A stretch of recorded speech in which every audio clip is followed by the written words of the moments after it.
Aquella tarde de enero, todo comenzó con una llamada que me golpeó más fuerte que cualquier palabra de Mariana, cuando, con una frialdad calculada, me entregó a los agentes de inmigración. El teléfono vibró sobre la mesa. La pantalla iluminó la oscuridad de mi pequeña habitación en Puebla, donde intentaba reconstruir una vida después de la vergonzosa deportación. Y yo, que casi nunca contestaba últimamente, porque del otro lado solían esconderse recordatorios de deudas, lástima disfrazada de preocupación o promesas vacías, vi que esta vez era un viejo amigo de Los Ángeles. «Diego, ¿estás sentado?» Su voz temblaba. «Acabo de ver a Mariana en el hospital. Está grave. Casi no se sostiene en pie. El cáncer volvió, y los médicos dicen que no hay esperanza». El nombre que pronunció me golpeó en el estómago como un puñetazo. Mariana Torres, la mujer por la que trabajé día y noche durante 13 años, a la que llamaba esposa y que, al final, se convirtió en mi verdugo. Fue ella quien llamó a Ise, susurrando cada detalle: dónde trabajaba, a qué hora regresaba, qué matrícula llevaba mi camioneta. Ella misma entregó en sus manos las llaves de mi cárcel. Cerré los ojos y el pasado revivió con una claridad aterradora. Volví a ver aquel día en que comprendí que la traición ya estaba consumada. Febrero en Los Ángeles, el sitio de construcción en las afueras, las camionetas blancas de ICE estacionadas en fila y los hombres con chalecos antibalas avanzando hacia nosotros. Por un segundo ingenuo, pensé que sería otra inspección rutinaria, que podría escapar como otras veces, pero no. Ellos sabían mi nombre, tenían mi foto, conocían cada uno de mis movimientos. «Buscamos a Diego Ramírez», dijo el agente sin siquiera esforzarse en pronunciarlo bien. Lo sabían todo, y yo sabía quién se los había dado. Mariana, la mujer con la que compartía el pan, a la que confié mis ahorros, la que juró estar conmigo hasta que la muerte nos separara. Pero no fue la muerte la que nos separó, fue la ambición, el deseo de estatus, y Andrew Sullivan, su nuevo amante, un estadounidense con contactos, dinero, y esa arrogancia de quien jamás ha tenido que vivir escondido. Recordé cómo me tiraron al suelo, cómo el frío del metal de las esposas me cortaba la piel mientras me conducían delante de mis propios trabajadores, que desviaban la mirada para no quedar atrapados en mi misma desgracia. En aquel instante, comprendí que mi nombre, mis 13 años de sacrificio, mi casa, mi empresa, todo eso ya no me pertenecía. Había pasado a ser de ella y de aquel hombre por el que me había cambiado. Y ahora, casi 2 años después de aquel día, en que me arrancaron de la vida que había construido y me lanzaron de vuelta al país del que había huido, escuchaba que ella estaba muriendo. Mariana, la traidora, la mujer que destruyó mi destino, resultaba ser tan vulnerable como cualquiera. Una maraña de emociones me sofocaba. Quería odiarla con toda el alma, borrar hasta el recuerdo de su voz, pero no podía, porque junto a su nombre venían inevitablemente otros recuerdos. Nuestra primera cita en aquella clínica comunitaria, su risa nerviosa cuando corríamos a escondernos de las sirenas de la policía, sus manos cálidas cuando me dijo por primera vez, «Te amo». Todo eso había sido verdad, tan cierto como la traición que después me sepultó. Escuchaba a mi amigo, que intentaba contarme con cuidado los detalles, pero sus palabras se mezclaban en ruido, porque lo único que resonaba dentro de mí era el hecho de que el destino me ofrecía otra vez la oportunidad de enfrentarme a ella, solo que esta vez no en un tribunal ni en un centro de detención, sino en una habitación de hospital donde ella misma era prisionera de su cuerpo. Me levanté y me acerqué a la ventana. Afuera respiraba la tarde mexicana, el olor de los elotes asados, los gritos lejanos de niños jugando, la luz de una motocicleta perdiéndose en el polvo. Yo me sentía extraño incluso aquí, en mi propia tierra, porque había vivido demasiado tiempo en Estados Unidos como para volver a ser de aquí del todo. «Gracias por avisarme», susurré al teléfono. «Pensaré si debo ir a verla». Colgué y me dejé caer en la silla. Dentro de mí se libraba una guerra. ¿Debía visitar a la mujer que me había destruido? ¿O dejarla morir sola, como ella me dejó aquella noche en que cerró la puerta en mis narices y escribió, «No me llames más»? Lo único que sabía con certeza era que aquella llamada no era casualidad. El destino había vuelto a entrelazar nuestros caminos, y yo debía decidir si ese encuentro sería un perdón o un juicio final.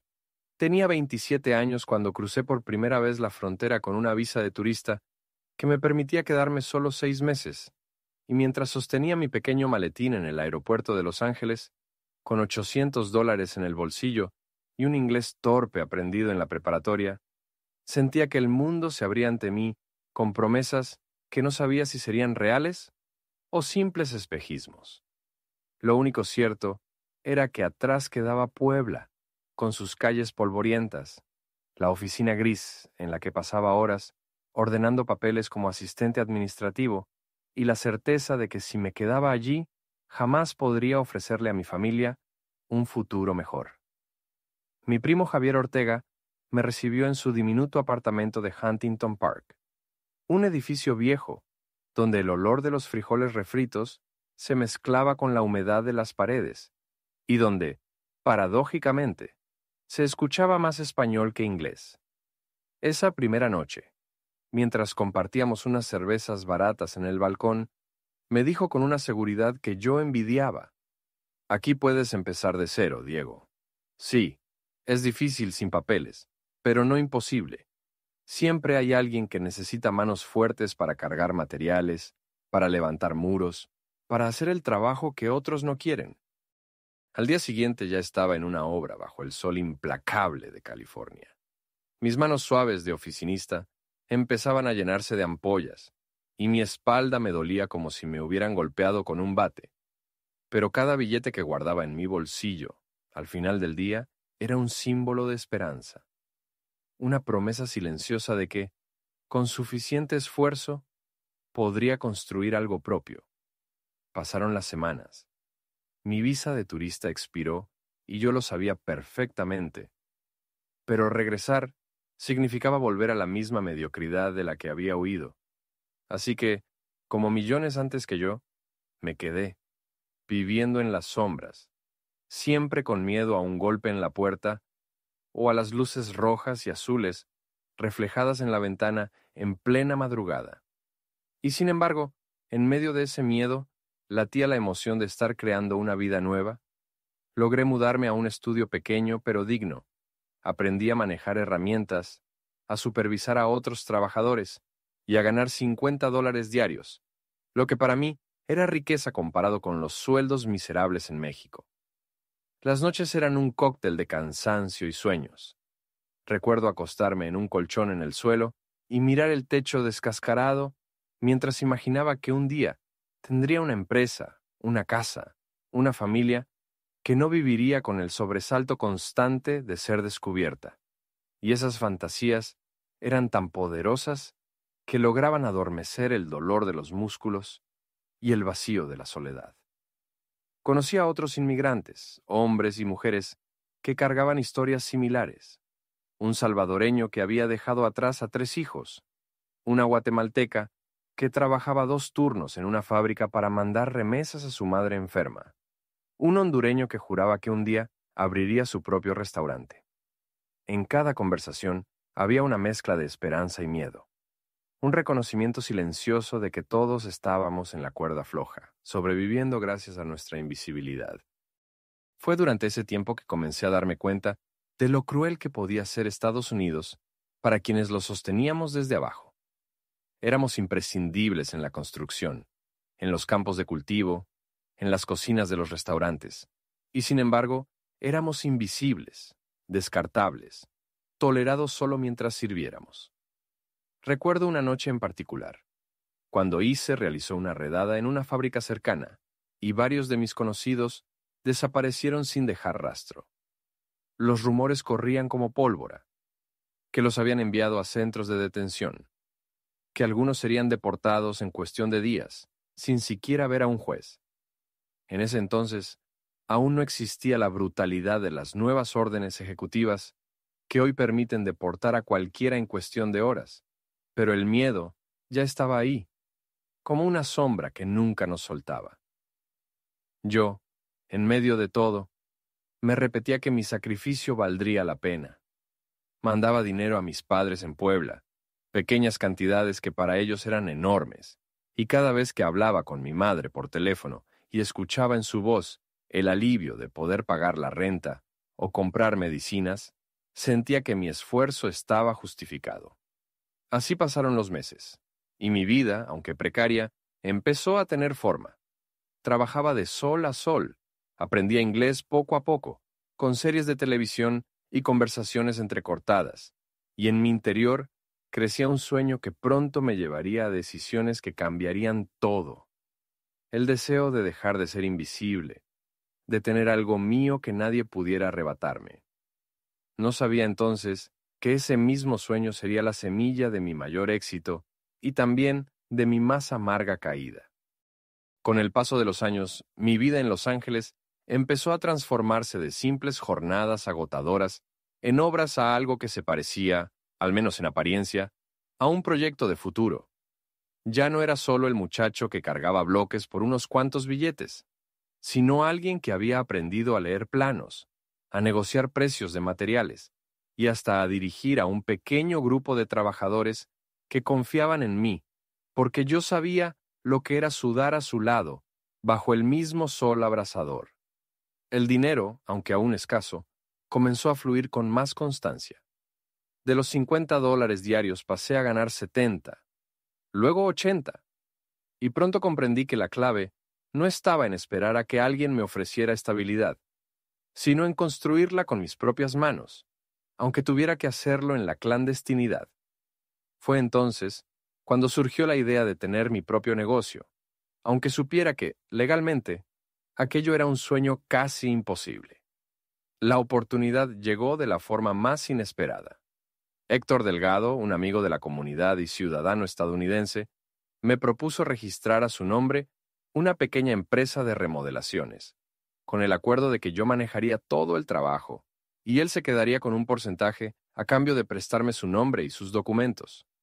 No era lo ideal, lo sabía perfectamente, pero en un país donde la legalidad estaba diseñada para mantenernos al margen, esa trampa se convirtió en mi única puerta abierta. Recuerdo con claridad la primera vez que vi el nombre de la empresa en un contrato: Delgado Remodeling Services. Era irónico, porque aunque el nombre no era mío, cada ladrillo, cada pintura, cada tornillo colocado lo era. En cada proyecto dejaba mi alma, como si al construir casas para otros, estuviera intentando, de alguna forma, levantar mi propio lugar en el mundo. Poco a poco llegaron más clientes, familias latinas que me recomendaban porque confiaban en alguien que hablaba su idioma, que entendía sus necesidades, y no los miraba con desprecio. También algunos anglosajones que buscaban precios bajos y terminaban sorprendidos al ver la calidad de mi trabajo. Cada cheque que cobraba era guardado con obsesión, porque sabía que la estabilidad de un inmigrante indocumentado podía derrumbarse en cualquier momento. Compré un viejo camión destartalado que pinté con mis propias manos. No tenía logotipo ni números de licencia como las compañías grandes, pero para mí era un símbolo de independencia. Con ese vehículo, recorrí barrios enteros de Los Ángeles, cargando herramientas, sueños y la esperanza de que nadie me detuviera en un retén policial.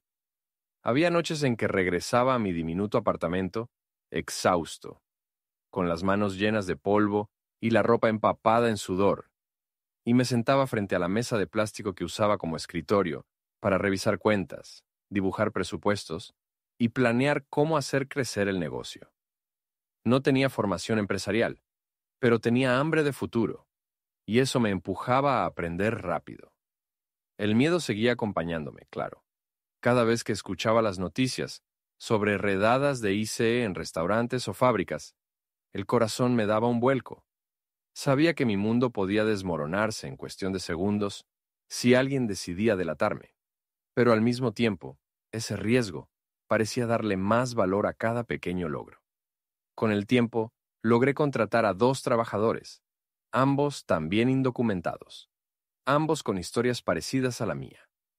un joven de Michoacán que había cruzado el desierto apenas con una mochila, y un padre de familia de Oaxaca que no podía regresar porque en su pueblo lo esperaba una deuda impagable con los coyotes que lo habían traído. Juntos, nos convertimos en un equipo improvisado pero sólido, aprendiendo a sobrevivir en la frontera invisible entre la legalidad y la sombra. Recuerdo un momento que marcó mi vida, el día que logré enviar $5,000 a mis padres en Puebla. Era el fruto de años de trabajo y privaciones, y cuando mi madre me llamó llorando de alegría porque podían terminar la construcción de la casa familiar, supe que cada sacrificio había valido la pena. Pero junto con la alegría venía la ansiedad constante. Yo no existía en ningún registro oficial, y sabía que cualquier vecino curioso, cualquier cliente malintencionado, podía convertirse en mi verdugo.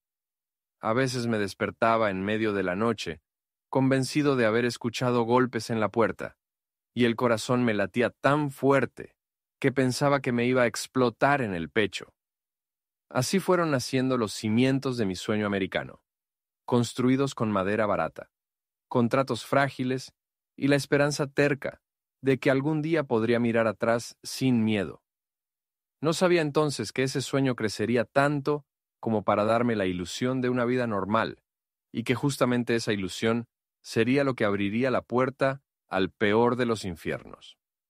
Conocí a Mariana Torres en una clínica comunitaria del este de Los Ángeles, un lugar donde los inmigrantes sin seguro acudíamos con la esperanza de que alguien nos recetara antibióticos baratos o nos diera un respiro de nuestras dolencias ignoradas. Recuerdo que estaba sentado en una silla de plástico, con la espalda adolorida, después de cargar materiales durante 12 horas, cuando ella entró apresurada, con el cabello recogido y los ojos cansados de tantas batallas invisibles. Nuestros destinos se cruzaron de la manera más simple. Yo cedí mi turno, porque ella venía con una niña de 3 años que no paraba de toser, y aquella pequeña acción fue suficiente para que me regalara una sonrisa tímida que, sin saberlo, se convertiría en la chispa que encendería mi vida durante los siguientes años. Mariana era originaria de Michoacán y había llegado con una historia parecida a la mía: promesas rotas, trabajos mal pagados, noches de miedo y la esperanza persistente de que en algún rincón de este país hostil existiera un lugar para ella y su hija. Conversamos en la sala de espera y descubrimos que vivíamos a apenas unas cuadras de distancia, que ambos trabajábamos sin descanso y que pese a todo seguíamos soñando con algo mejor. Las primeras semanas fueron encuentros furtivos, en cafeterías modestas, paseos breves en parques, donde nos asegurábamos de que no hubiera patrullas cerca, conversaciones largas donde compartíamos nuestras cicatrices. Ella me hablaba de los abusos que había sufrido en su primer empleo como mesera, de las noches en que se quedaba sin comer para que su hija pudiera hacerlo, y yo le contaba de mis miedos constantes, de las veces que me escondí en baños públicos para evitar a los agentes de inmigración. Pronto me encontré buscando cualquier excusa para verla, ofrecer llevarle víveres, ayudarle a reparar una ventana rota, acompañarla al mercado. Su hija Camila comenzó a mirarme como si yo fuera parte de su pequeño mundo, y cada vez que me llamaba tío Diego, algo dentro de mí se derretía, recordándome que también yo anhelaba una familia propia. No tardamos en compartir techo. Mi apartamento de una sola habitación se convirtió en hogar para los tres, y aunque los muebles eran escasos y el espacio reducido, el calor de sus risas lo llenaba todo. Cocinábamos juntos arroz con frijoles, veíamos telenovelas viejas en una televisión de segunda mano, y por las noches, cuando el silencio caía sobre la ciudad, nos abrazábamos como si al apretarnos fuerte pudiéramos ahuyentar el miedo. Sin embargo, el miedo nunca se iba del todo. Vivíamos siempre pendientes del sonido de las sirenas, de las noticias que hablaban de redadas en fábricas y restaurantes, del rumor de que las autoridades estaban ampliando sus operativos en barrios latinos. Cada beso, cada caricia, llevaba consigo la sombra de una posible separación forzada.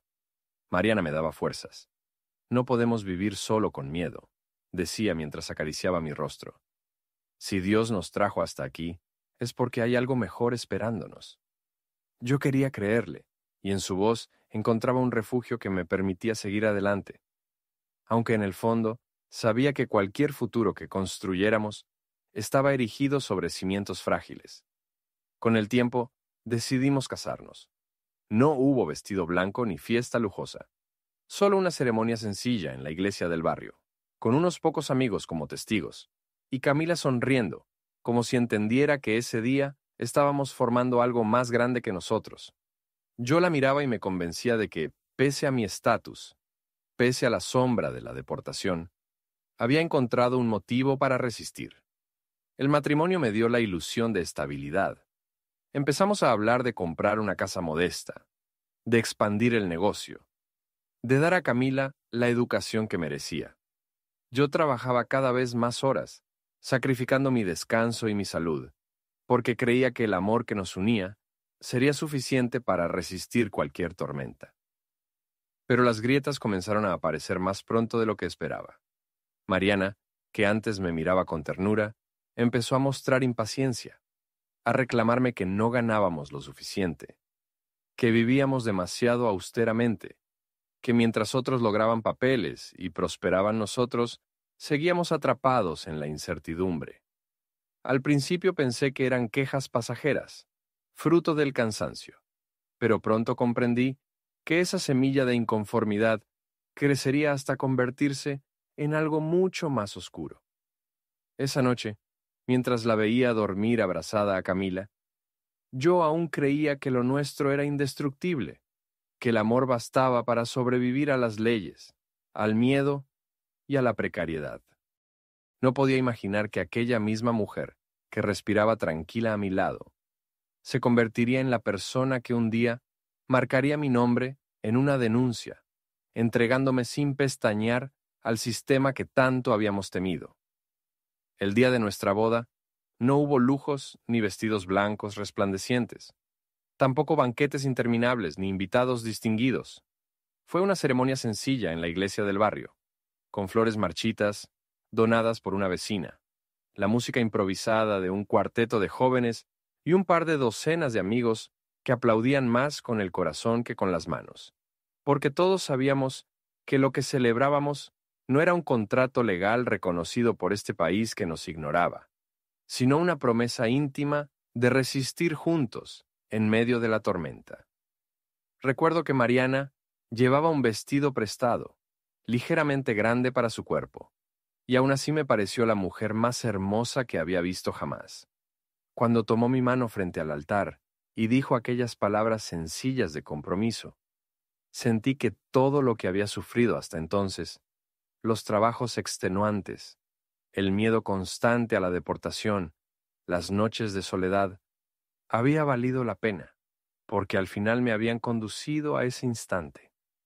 Camila, su hija, corría por el pasillo con una sonrisa que iluminaba el lugar entero, como si entendiera que estábamos formando un hogar nuevo, donde ella tendría un padre dispuesto a darlo todo por verla feliz. Y yo, que nunca había imaginado tener una familia tan pronto, descubrí en ese momento que la paternidad no siempre nace de la sangre, sino de la voluntad de cuidar. Después de la ceremonia, regresamos a nuestro diminuto apartamento, donde la sala servía de cocina y de dormitorio al mismo tiempo. No hubo luna de miel, ni viajes, ni celebraciones extravagantes. En su lugar, cocinamos arroz con frijoles y abrimos una botella barata de vino tinto que un amigo nos había regalado. Brindamos en vasos de plástico y nos reímos de nuestra precariedad, convencidos de que lo importante no eran los objetos, sino el hecho de que, por primera vez en mucho tiempo, nos sentíamos acompañados. Con el paso de los meses, aquella ilusión de estabilidad comenzó a tomar forma en pequeños logros. Logramos ahorrar lo suficiente para mudarnos a un apartamento un poco más amplio, con 2 habitaciones y una sala que parecía un lujo después de tantos años en espacios reducidos. Compramos muebles de segunda mano y Mariana decoró las paredes con fotos familiares y pequeños cuadros religiosos que daban al lugar un aire cálido. Yo trabajaba sin descanso, ampliando la clientela del negocio de remodelaciones, y cada contrato firmado me parecía una piedra más en los cimientos de la vida que construíamos. Mariana, por su parte, comenzó a trabajar algunas horas limpiando casas, lo que nos permitía sumar un ingreso extra y soñar con metas más grandes. Comprar un auto propio, inscribir a Camila en una buena escuela, e incluso algún día adquirir una casa pequeña que pudiéramos llamar nuestra. Sin embargo, la realidad siempre encontraba la forma de recordarnos que nuestra felicidad estaba construida sobre arena movediza. Cada vez que escuchábamos en las noticias sobre redadas de ICE, el silencio caía sobre nuestra mesa como una losa pesada. Mariana me miraba con los ojos llenos de miedo, y yo trataba de tranquilizarla, asegurándole que todo saldría bien, aunque en mi interior sabía que era una mentira piadosa. La tensión se intensificaba cada vez que intentábamos hablar de arreglar mis papeles. Mariana, como ciudadana, podía haber iniciado un proceso de petición, pero las leyes cambiaban constantemente, los plazos eran interminables y los costos nos superaban. Es demasiado arriesgado, decía yo, temiendo que al poner mi nombre en cualquier oficina gubernamental me marcaran como objetivo. Ella asentía, pero en sus ojos comenzaba a crecer una semilla de frustración que yo, en mi ceguera, confundía con simple cansancio. Esa frustración empezó a manifestarse en comentarios sutiles. Mira a los vecinos, ya tienen carro nuevo. La prima de mi amiga consiguió papeles y ahora vive en una casa enorme. ¿Hasta cuándo vamos a seguir con este miedo? Yo escuchaba en silencio, convencido de que con más trabajo podría apagar esas inquietudes, pero sin darme cuenta de que Mariana necesitaba algo más que promesas de un futuro incierto. La ilusión del hogar estaba allí, viva, respirando entre nosotros, pero ya mostraba grietas invisibles. Grietas que, como en una pared mal construida, tarde o temprano, se abrirían hasta dejar entrar todo el frío del mundo exterior. El miedo se convirtió en un inquilino permanente en nuestro hogar, un fantasma que nunca se veía, pero siempre estaba presente, escondido en cada sombra de la sala, en cada ruido de la calle, en cada golpe inesperado en la puerta. Vivíamos con la certeza de que cualquier día, a cualquier hora, podían venir por mí, arrancarme de lo que había construido y devolverme a un país que ya no sentía como mío. Las noticias no ayudaban. Cada mañana, los canales locales hablaban de nuevas operaciones de inmigración, de redadas en fábricas y restaurantes, de familias separadas en plena madrugada. Recuerdo especialmente un reportaje que mostraba a un padre esposado frente a sus hijos llorando, mientras agentes de ICE le leían sus derechos en inglés que él apenas comprendía. Mariana se quedó inmóvil frente a la pantalla, con los ojos abiertos de par en par, y me dijo en voz baja: «Diego, eso podría pasarnos a nosotros en cualquier momento». Yo intentaba tranquilizarla, pero mis palabras eran huecas incluso para mí. Mientras trabajemos duro y no nos metamos en problemas, no nos pasará nada, repetía como un mantra, aunque en el fondo sabía que no había protección real contra un sistema diseñado para cazarnos. Las patrullas de la policía local también se convirtieron en motivo de pánico. Cada vez que conducía mi vieja camioneta y veía luces azules en el retrovisor, sentía cómo la sangre se me congelaba. No importaba si no me estaban siguiendo a mí. El simple hecho de verlas era suficiente para imaginar que en cuestión de minutos estaría esposado en la parte trasera de una patrulla. Hubo noches en que estacionaba a 2 calles de mi apartamento para asegurarme de que nadie me vigilaba, y caminaba el resto con el corazón en la garganta. Mariana comenzó a mostrar signos de agotamiento emocional. Sus risas eran cada vez más escasas, sus miradas más distantes. Se pasaba horas leyendo foros en Internet sobre inmigración, buscando soluciones, historias de gente que había logrado arreglar sus papeles, pero lo único que encontraba eran relatos de deportaciones y familias rotas. Yo la veía llorar en silencio después de apagar la computadora, y aunque me acercaba para abrazarla, había un muro invisible que ya empezaba a crecer entre nosotros. Fue alrededor de ese tiempo cuando las políticas federales empezaron a endurecerse aún más. Se hablaba de la posibilidad de ampliar el programa de remoción expedita, lo que significaba que cualquier persona sin documentos podía ser deportada sin siquiera ver a un juez. Aquello nos heló la sangre.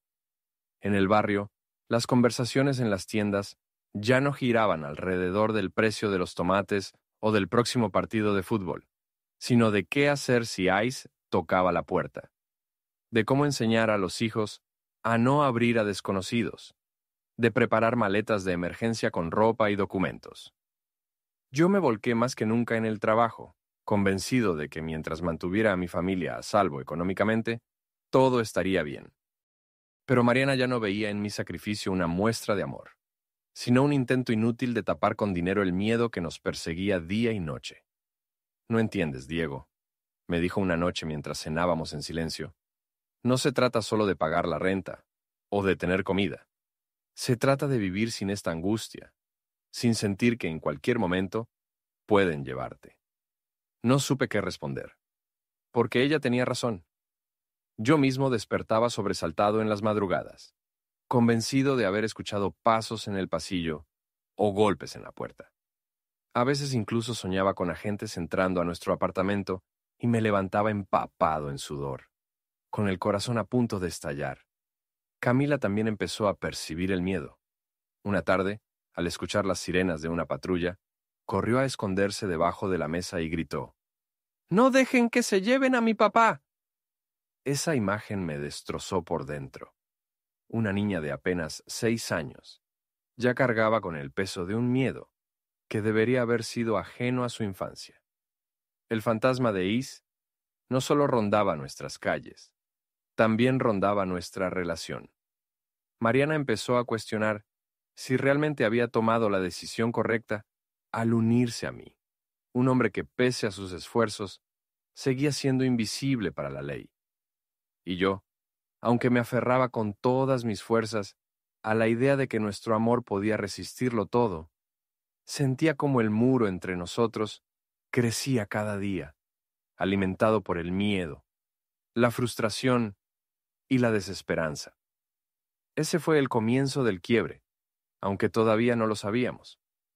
Los años siguientes se convirtieron en una carrera frenética por levantar algo que pudiera llamarse futuro.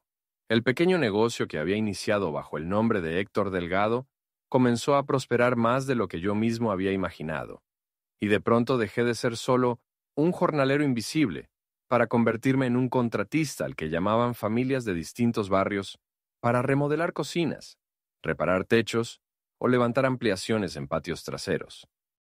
La vieja camioneta oxidada que usaba al inicio fue reemplazada por otra más grande, también usada, pero con espacio suficiente para cargar herramientas, maderas y cubetas de pintura. Imprimí volantes caseros y los repartí en supermercados latinos, donde sabía que había clientes que confiaban más en alguien que hablaba su idioma y entendía su situación. Pronto, el teléfono no dejaba de sonar. Recuerdo la primera vez que recibí un cheque de $5,000 por un solo proyecto. Lo miré con incredulidad, como si aquel pedazo de papel fuera un billete dorado que me confirmaba que mis sacrificios habían valido la pena. Con ese dinero pagamos deudas, compramos muebles nuevos para el apartamento y hasta pude llevar a Mariana y a Camila a cenar a un restaurante italiano modesto, donde brindamos con copas de vino y yo sentí, por primera vez, que éramos una familia normal. La rutina diaria se llenó de trabajo, pero también de logros visibles. Mariana decoró nuestro hogar con cortinas nuevas, colocó plantas en la ventana y hablaba con entusiasmo de ahorrar para comprar una casa pequeña en las afueras, donde Camila pudiera jugar sin miedo en un patio propio. Yo la escuchaba emocionado, aunque sabía que comprar una propiedad sin papeles era un laberinto casi imposible. Aún así, me esforzaba por no apagar su ilusión. Pero la prosperidad, aunque real en números y en objetos, empezó a revelar grietas invisibles. Mariana, que al inicio se mostraba agradecida por cada avance, comenzó a compararnos con otras familias. «Mira a los García», decía señalando la camioneta nueva de los vecinos. «Ellos también empezaron de cero y ahora tienen residencia». Otras veces suspiraba al ver las fotos de sus amigas en redes sociales, posando en casas amplias, con autos modernos y vacaciones en la playa. Yo respondía con paciencia. «Estamos avanzando, amor, poco a poco. No podemos tener todo de golpe». Pero sus ojos mostraban una impaciencia que me dolía más que cualquier reclamo. La misma mujer que había sonreído conmigo en una boda humilde, ahora parecía insatisfecha con el techo que teníamos sobre nuestras cabezas. El negocio, por otra parte, me absorbía por completo. Tenía que supervisar proyectos en varios puntos de la ciudad, coordinar trabajadores, lidiar con clientes exigentes y mantenerme siempre alerta de que ningún inspector municipal preguntara demasiado. Llegaba a casa agotado, con las manos temblorosas de cansancio, y lo único que deseaba era dormir. Mariana, en cambio, esperaba conversaciones largas, planes de futuro, atenciones que yo ya no tenía energía para dar. Camila crecía en medio de esas tensiones. Yo intentaba ser un padre presente, asistiendo a sus festivales escolares, ayudándola con tareas sencillas, comprándole libros de cuentos, pero había noches en que ella se dormía esperándome porque yo regresaba tarde, atrapado en alguna obra que se alargaba más de lo previsto. Esa culpa me acompañaba como una sombra, recordándome que incluso en la prosperidad podía estar fallando en lo esencial. En la comunidad, algunos me miraban con respeto. «Ese Diego sí que trabaja duro. Está levantando algo grande», decían. Otros, en cambio, murmuraban en voz baja que seguro tenía contactos, o que de alguna manera estaba engañando al sistema. Yo aprendí a ignorar los comentarios, concentrándome en mis metas, aunque en el fondo sabía que la envidia era un veneno que podía convertirse en peligro real si alguien decidía denunciarme. Mariana, mientras tanto, empezó a distanciarse emocionalmente. Aunque seguía cumpliendo su papel de esposa y madre, ya no había en sus gestos la ternura del inicio. Me reclamaba que yo trabajaba demasiado, que no le dedicaba tiempo, pero al mismo tiempo exigía más comodidades, más lujos, más promesas de estabilidad que yo, con mis limitaciones, no podía ofrecerle. Vivía en una contradicción que poco a poco erosionaba nuestro vínculo. Yo, ciego en mi obsesión por mantener la prosperidad, pensaba que el dinero solucionaría todo. «Con este próximo proyecto podremos ahorrar más, ya verás», le repetía, convencido de que el progreso material bastaría para mantenernos unidos. No podía ver que lo que se rompía entre nosotros no era el techo de la casa, sino los cimientos de la confianza. El espejismo de la prosperidad nos envolvía. Teníamos más que antes, mucho más, pero también teníamos menos de lo esencial. Y aunque yo me negaba a admitirlo, esa paradoja era el inicio silencioso de nuestra caída. La transformación de Mariana comenzó de manera sutil, tan leve que al principio pensé que era fruto del cansancio o del estrés acumulado por los años de incertidumbre.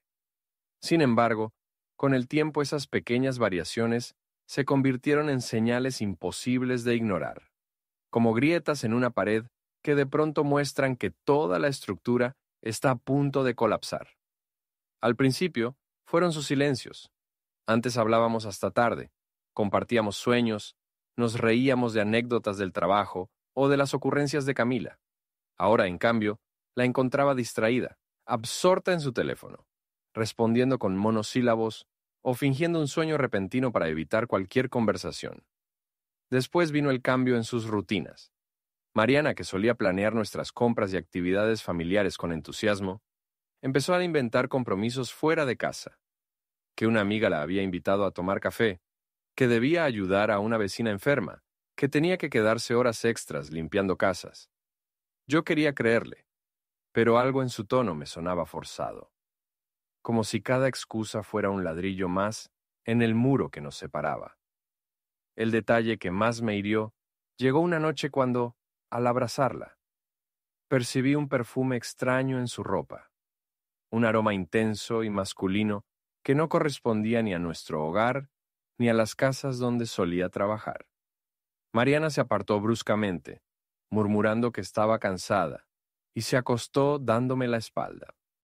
Me quedé en silencio, con el corazón latiendo tan fuerte que apenas podía respirar, preguntándome si lo que olía era la confirmación de mis peores temores. Camila también notaba el cambio. Varias veces la escuché preguntar inocentemente, «Mamá, ¿por qué ya no cenamos juntos como antes?» Mariana sonreía con incomodidad y respondía cualquier cosa, pero yo veía en los ojos de la niña la misma inquietud que me devoraba a mí. Algo se estaba rompiendo en nuestro hogar.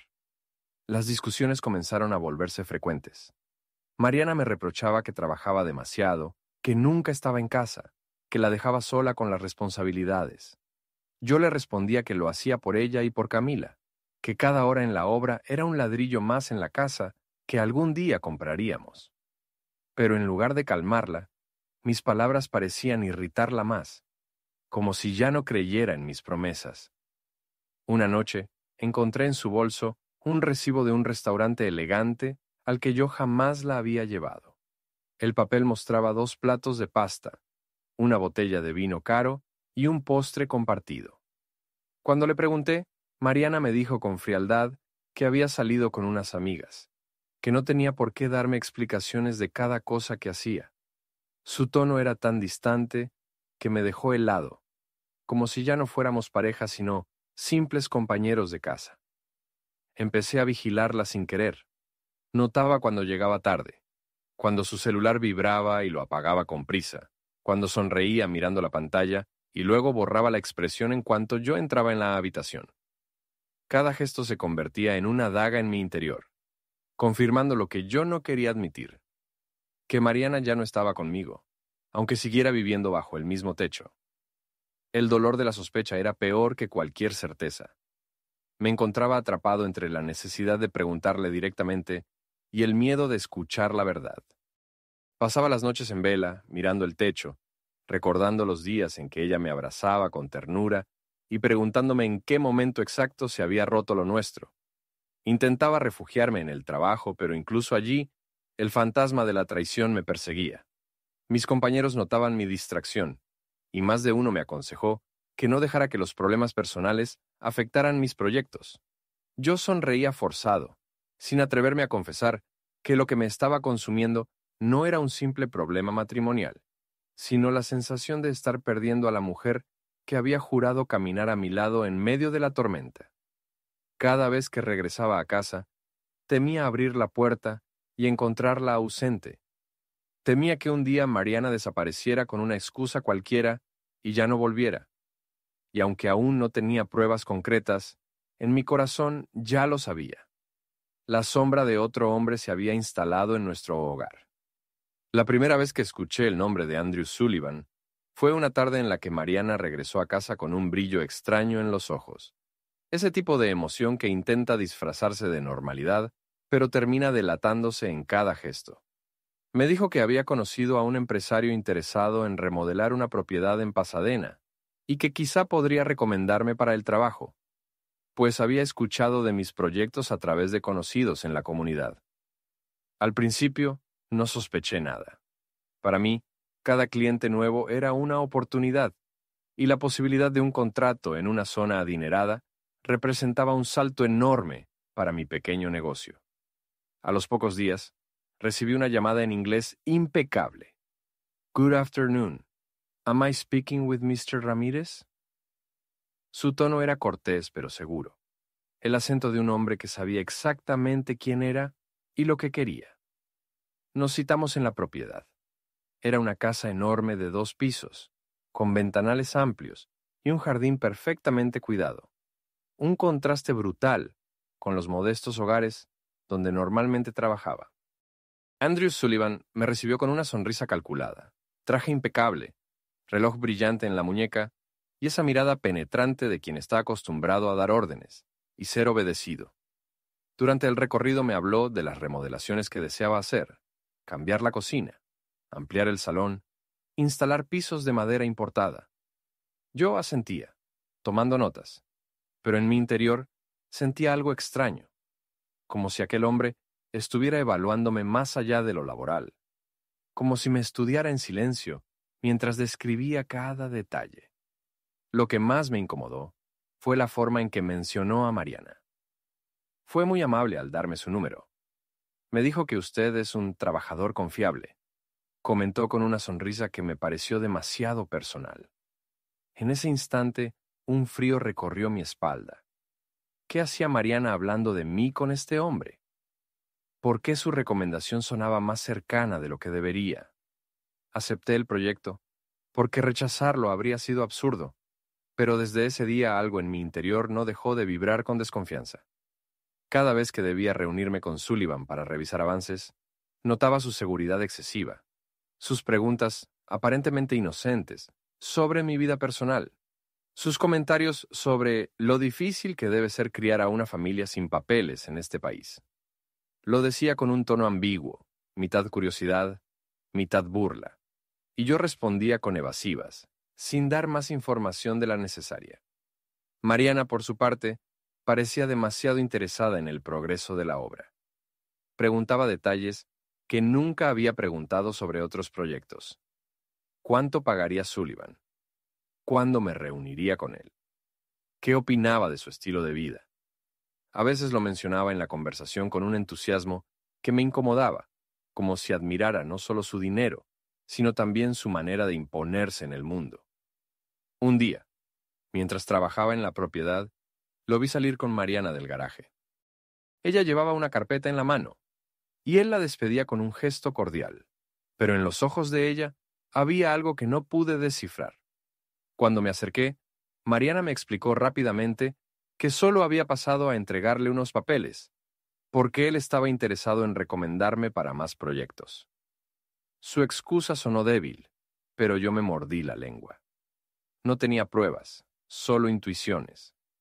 Esa noche, el olor de aquel perfume masculino volvió a aparecer en la ropa de Mariana. Mi corazón se aceleró como si me hubieran descubierto en un delito, aunque era yo el traicionado. Me acerqué a ella con cautela, intentando leer sus gestos, pero Mariana se limitó a sonreír con frialdad y a decir: «Estás paranoico, Diego. Deberías confiar más en mí». Los días siguientes fueron un infierno de dudas. Cada llamada que recibía Sullivan me parecía cargada de segundas intenciones. Cada sonrisa de Mariana era una confirmación silenciosa de lo que ya temía. Yo trabajaba como autómata, martillando clavos y cortando maderas, mientras mi mente estaba atrapada en un torbellino de sospechas. Lo más doloroso era que, a pesar de todo, no quería creerlo. Una parte de mí aún se aferraba a la mujer que había conocido en aquella clínica comunitaria, a la madre que abrazaba a Camila con ternura, a la esposa que había prometido acompañarme en las buenas y en las malas. Me repetía que quizás exageraba, que tal vez Sullivan era solo un cliente más, que Mariana estaba estresada y nada más. Pero en el fondo de mi pecho, donde el instinto habla más fuerte que la razón, yo ya lo sabía. El nuevo cliente no era solo un negocio, era el inicio de mi ruina. Las sospechas que me habían perseguido durante semanas se convirtieron en certezas la noche en que decidí seguir a Mariana, empujado por un presentimiento insoportable que no me dejaba dormir ni respirar. Me repetía que quizá encontraría solo pruebas de mi paranoia, que tal vez me demostraría que aún podía confiar en ella, pero lo que encontré fue el final de todas mis ilusiones. Salió de casa vestida con una blusa elegante que pocas veces usaba, con un maquillaje discreto pero suficiente para resaltar su belleza. Dijo que iba a visitar a una amiga enferma, pero su voz sonó hueca, sin convicción. Esperé unos minutos y luego tomé mi camioneta, manteniendo la distancia mientras la seguía por las calles iluminadas de Los Ángeles. La vi estacionarse frente a un hotel discreto, de esos que no figuran en anuncios lujosos, pero que ofrecen la suficiente privacidad para quienes buscan esconderse. Mi corazón comenzó a golpearme en el pecho con una fuerza que me mareaba, y durante unos segundos pensé en regresar. en convencerme de que no debía mirar lo que estaba a punto de ver, pero mis pies se movieron solos, arrastrándome hacia la puerta del lobby. Desde la penumbra de un rincón, observé cómo Mariana entraba con paso rápido, nerviosa, mirando a su alrededor. Pocos segundos después, apareció Andrew Sullivan, impecable como siempre, con esa seguridad arrogante que me había incomodado desde el primer día. Se acercó a ella y, sin titubeos, le tomó la mano, la atrajo hacia sí y la besó con una familiaridad que me desgarró por dentro. Sentí como si el mundo entero se hubiera derrumbado en un solo instante. No eran rumores, no eran perfumes sospechosos ni recibos escondidos. Era la imagen brutal de mi esposa en brazos de otro hombre, del mismo hombre que me había contratado, que se había infiltrado en mi vida bajo la máscara de cliente. Mis piernas temblaban. Quise irrumpir en el lugar, gritarle en la cara, exigirle una explicación, pero algo me detuvo. El recuerdo de Camila, la niña que veía en mí a un padre, la inocencia que no merecía presenciar aquella escena. Me quedé petrificado, con los puños cerrados y los ojos llenos de lágrimas, observando cómo subían juntos por las escaleras del hotel hasta desaparecer detrás de una puerta. No sé cuánto tiempo permanecí allí, perdido en la oscuridad del estacionamiento. Cada minuto era un cuchillo que me atravesaba el pecho. El aire olía a humedad y tabaco, pero yo solo percibía el veneno de la traición entrando en mi sangre. Finalmente regresé a mi camioneta y conduje sin rumbo, las luces de la ciudad pasando como destellos borrosos. En mi mente se repetía una sola pregunta. ¿En qué momento se había roto nuestra historia? ¿En qué instante Mariana había dejado de ser mi compañera para convertirse en mi enemiga silenciosa? Esa noche no volví a casa. Dormí en el asiento de la camioneta, estacionado frente a una obra en construcción, con la cabeza apoyada en el volante y el corazón hecho pedazos. Cada vez que cerraba los ojos, veía la imagen de Mariana riendo con Sullivan, y cada vez que intentaba convencerme de que aún había algo que salvar, la imagen del beso me devolvía a la realidad. Ella ya había elegido. Al amanecer, el frío me despertó. Encendí el motor y manejé de regreso, sin saber qué iba a decir, sin saber cómo mirar a Camila a los ojos. Cuando abrí la puerta del apartamento, Mariana estaba en la cocina preparando café, como si nada hubiera pasado. Me saludó con un «¿Dormiste bien?», tan cínico que por poco me derrumbo en el suelo. No dije nada. Guardé silencio, porque entendí que la guerra que se había iniciado ya no necesitaba palabras. El enemigo no estaba afuera, en ICE o en la policía. El enemigo estaba dentro de mi propia casa, en la mujer que había jurado amarme hasta que la muerte nos separara. La mañana después de haber visto a Mariana con Andrew en aquel hotel, cada rincón de la casa me parecía un escenario de mentira, como si los muebles, las fotos enmarcadas y hasta la risa de Camila fueran parte de un teatro cruel donde yo era el único que aún no conocía el guión. Mariana se movía con naturalidad, preparando café, organizando la mochila de la niña, hablando de cosas triviales, y ese contraste me resultaba insoportable. ¿Cómo podía fingir tanta normalidad después de haberme apuñalado por la espalda? Decidí confrontarla esa misma noche. Camila ya dormía y el silencio era espeso, como si las paredes esperaran escuchar lo que estaba a punto de estallar. Mariana estaba sentada en el sofá, mirando distraída su teléfono, cuando me paré frente a ella, con el corazón latiendo desbocado. «Anoche te vi», dije con voz quebrada pero firme. «No hace falta que inventes nada.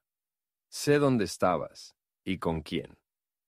Por un segundo pareció sorprendida, pero luego sonrió con esa calma que solo tienen quienes ya han cruzado la línea del regreso. Dejó el teléfono sobre la mesa y me miró con frialdad. «¿Y qué si me viste?», respondió. «¿Qué vas a hacer, Diego? ¿Acaso crees que puedes controlarme?». Sus palabras me atravesaron como cuchillos. No había rastro de culpa ni de vergüenza, solo desafío, como si su traición fuera un acto justificado, inevitable.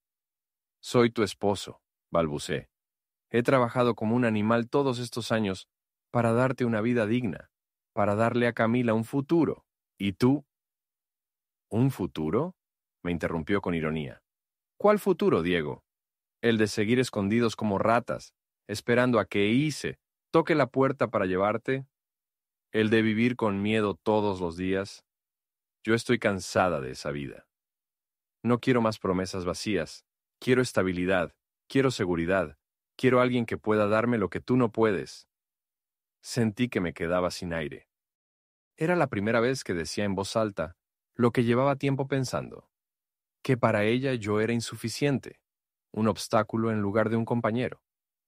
No se trata de dinero, intenté defenderme. Se trata de lo que hemos construido juntos, de lo que hemos vivido. Mariana se levantó lentamente. Se acercó tanto que pude sentir el perfume ajeno en su piel y susurró con una calma venenosa. Lo que hemos construido, Diego, no tiene cimientos. Todo lo que tienes está en papeles que ni siquiera llevan tu nombre. Y si me provocas, si intentas hacerme daño, sabes muy bien que basta una llamada para que pierdas hasta la sombra de lo poco que dices tener. Me quedé helado. Esa fue la primera amenaza directa. El recordatorio brutal de que mi vida entera pendía de un hilo, de un estatus migratorio que ella podía usar como arma en cualquier momento. Quise responder, gritar, sacudirla, pero el rostro de Camila apareció en mi mente como un faro. No podía permitir que la niña escuchara una pelea que terminaría en gritos y reproches. Contuve las lágrimas, bajé la mirada y me aparté en silencio, con el corazón en pedazos y una certeza devastadora. Mariana ya no solo era mi esposa infiel, era mi verdugo potencial. Esa noche dormimos en la misma cama, pero la distancia entre nosotros era un océano imposible de cruzar. Ella se durmió de espaldas, indiferente, mientras yo permanecí despierto, contando los latidos de mi corazón, entendiendo que el amor se había transformado en un campo minado, donde cada palabra podía ser la que detonara mi caída. En mi interior germinaba un pensamiento oscuro. No era cuestión de si me traicionaría de nuevo, sino de cuándo y cómo decidiría apretar el gatillo de mi desgracia. Los días que siguieron a aquella confrontación fueron un tormento silencioso. Mariana ya no disimulaba su frialdad. Se movía por la casa como una extraña. Apenas me dirigía la palabra, y cuando lo hacía era con un tono seco, cargado de impaciencia. Camila, inocente, intentaba tender puentes entre nosotros, pero incluso su risa parecía chocar contra un muro invisible. Una noche, al regresar exhausto del trabajo, encontré mis pocas pertenencias apiladas en cajas junto a la puerta. Mi ropa, mis herramientas personales, algunos documentos. Mariana estaba de pie con los brazos cruzados, la mirada dura y una determinación que me heló la sangre. «No quiero que vivas aquí más», dijo sin levantar la voz, como si pronunciara una sentencia que llevaba tiempo esperando ejecutar. «Esta es mi casa, mi vida, y tú ya no formas parte de ella». «¿Qué estás diciendo?», pregunté, aunque la respuesta ya la conocía. «Mariana, este es nuestro hogar. Lo construimos juntos». «No, Diego», me interrumpió. «Lo construiste sobre papeles falsos, sobre mentiras, sobre ilusiones que nunca se harán realidad. Yo necesito algo diferente, alguien que me dé estabilidad, y tú no puedes dármela». Intenté acercarme, pero ella retrocedió un paso y señaló las cajas. Su gesto fue tan claro que no había nada más que discutir. Sentí que el suelo se hundía bajo mis pies. Salí con las cajas en brazos, tambaleándome como si cargara no solo mis pertenencias, sino el peso de toda mi derrota. Al cerrar la puerta detrás de mí, escuché el cerrojo girar. Ese sonido metálico fue como un disparo seco en mi pecho, la confirmación de que mi propia esposa me había desterrado de la vida que yo había levantado con tanto sacrificio. Esa noche dormí en la camioneta, estacionado en una calle oscura. El asiento duro reemplazó a la cama que había compartido durante años, con la mujer que ahora me negaba incluso el derecho a un techo. El frío me calaba los huesos, pero lo que realmente me congelaba era la certeza de estar completamente solo. Al día siguiente recibí un mensaje de Mariana. No me busques, no me llames, ya no eres parte de esto. Su frialdad era tan brutal que tuve que leerlo varias veces para creer que esas palabras venían de la misma mujer que un día me había dicho, te amo, entre lágrimas y promesas. Los mensajes siguientes fueron aún más crueles. Haz tu vida lejos de nosotras, escribió en otro. Y luego el más devastador. Camila estará mejor sin tu miedo y tus problemas. No necesito un hombre que viva escondido, como un delincuente. Sentí que mi corazón se desgarraba. No solo me estaba expulsando a mí, también me estaba arrancando a la niña que había aprendido a llamarme papá. Esa herida era más profunda que cualquier traición física. Era la negación de todo lo que yo había amado y protegido. Intenté llamar, suplicarle al menos poder ver a Camila, pero Mariana bloqueó mi número. El silencio de su rechazo se convirtió en una cárcel aún más cruel que cualquier celda de detención. En los días que siguieron, vagaba sin rumbo. Dormía en la camioneta, trabajaba con la mente en blanco, y al caer la noche, regresaba a un vacío que se hacía insoportable. Los compañeros de trabajo me preguntaban por qué parecía tan abatido, pero no podía confesar la verdad, que la mujer que había sido mi refugio se había transformado en mi verdugo, y que ahora ni siquiera tenía un lugar donde pertenecer. Cada vez que pasaba cerca del edificio, que alguna vez llamé hogar, me detenía a mirar las ventanas iluminadas. Imaginaba a Mariana cenando con Camila, tal vez con Andrew Sullivan, sentado en la mesa que yo había comprado con mis primeros ahorros.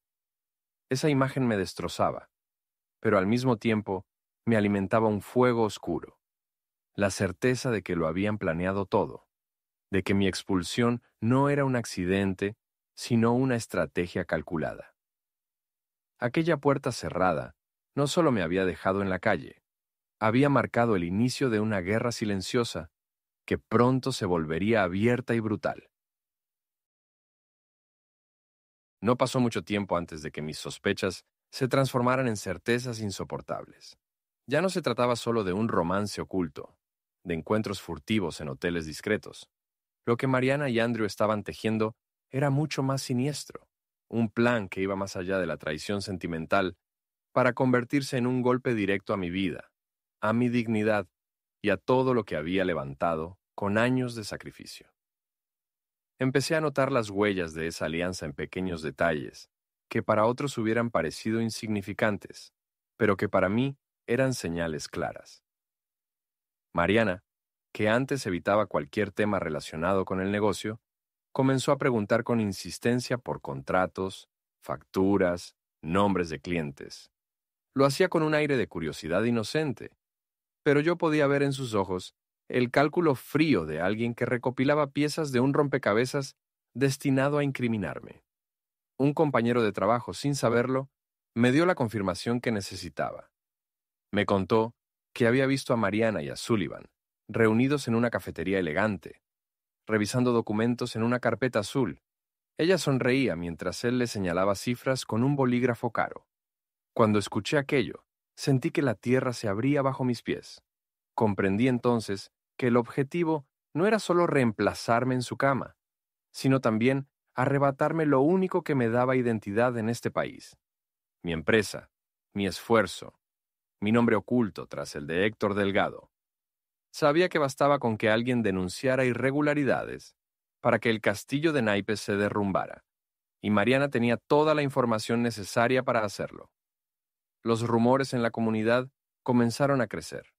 Algunos decían que Sullivan planeaba expandir su negocio inmobiliario en barrios latinos, comprando casas baratas para remodelarlas y revenderlas con grandes ganancias. ¿Y quién mejor que Mariana, con su conocimiento de mi gente, con sus contactos y su lengua venenosa, para servirle de puente. Una tarde, mientras conducía cerca de la propiedad en Pasadena, los vi juntos. Estaban de pie en la entrada, conversando con un notario. Mariana llevaba una carpeta contra el pecho. Sullivan hablaba con esa voz firme que lo caracterizaba, y ambos se miraban con la complicidad de quienes ya no esconden nada porque creen haber ganado la partida. Me escondí detrás del volante, conteniendo la rabia que me quemaba por dentro, consciente de que un paso en falso podía costarme caro. Fue en ese momento cuando comprendí la magnitud del peligro. No solo había perdido a mi esposa, también estaba a punto de perder mi futuro, porque lo que ellos buscaban no era únicamente mi destrucción emocional, sino también mi desaparición legal. Bastaba una llamada a ICE, un informe manipulado, una denuncia anónima para que mi vida se desmoronara en cuestión de horas. La tensión me consumía día y noche. Dormía poco, comía menos, y cada vez que escuchaba pasos detrás de mí o veía un auto desconocido estacionado cerca, pensaba que ya había comenzado la cacería. Mis amigos me aconsejaban mantenerme firme, no caer en provocaciones, pero yo sabía que Mariana y Andrew estaban un paso adelante, moviendo fichas en silencio. Lo peor fue descubrir, a través de un mensaje que accidentalmente llegó a mi teléfono, la frialdad con la que hablaban de mí. Era un correo que Mariana había reenviado sin querer a la cuenta que aún compartíamos para ciertos trámites. Allí Sullivan escribía: «Cuando terminemos con él, todo quedará a nuestro nombre. Nadie recordará quién levantó esas paredes». Mariana respondió: «Es lo mejor, Andrew. Él nunca pudo darnos la seguridad que necesitamos». Leí esas palabras una y otra vez con las manos temblando. No eran simples amantes, eran cómplices, verdugos, arquitectos de mi ruina. Esa noche entendí que la guerra ya no era emocional, sino total. Yo era un obstáculo en su camino, y ellos estaban dispuestos a borrarme del mapa. Y aunque mi corazón estaba roto, una parte de mí comenzó a endurecerse. Si querían destruirme, tendrían que enfrentar también mi resistencia.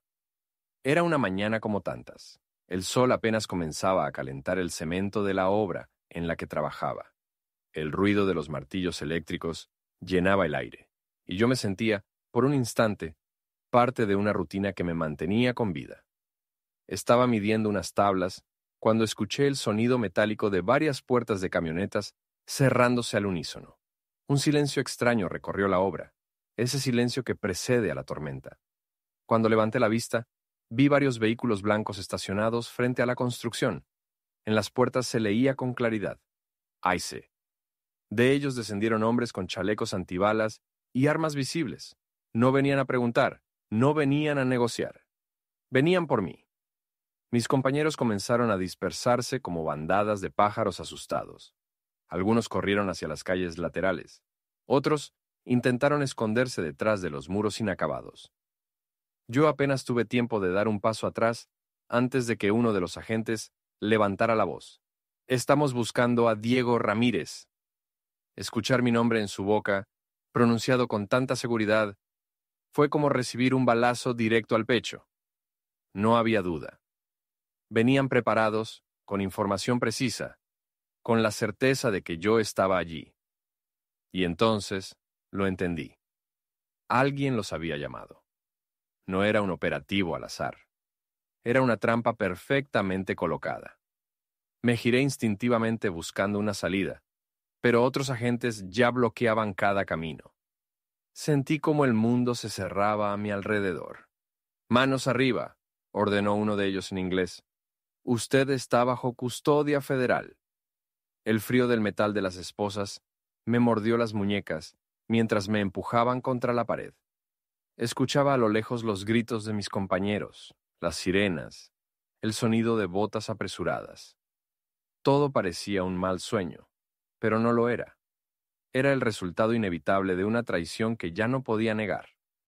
En el vehículo de ICE, con las manos esposadas y la frente apoyada en el vidrio helado, escuché a los agentes hablar de la nueva orden ejecutiva firmada ese mismo año.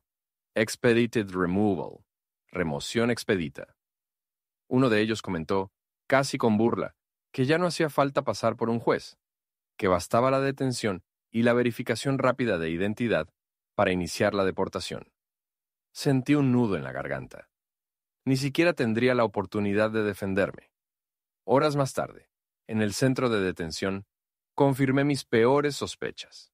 Un funcionario me mostró un expediente con detalles de mi vida, direcciones, horarios, placas de mi camioneta. Todo estaba allí, perfectamente organizado. Solo alguien muy cercano podía haber proporcionado esa información. Solo Mariana.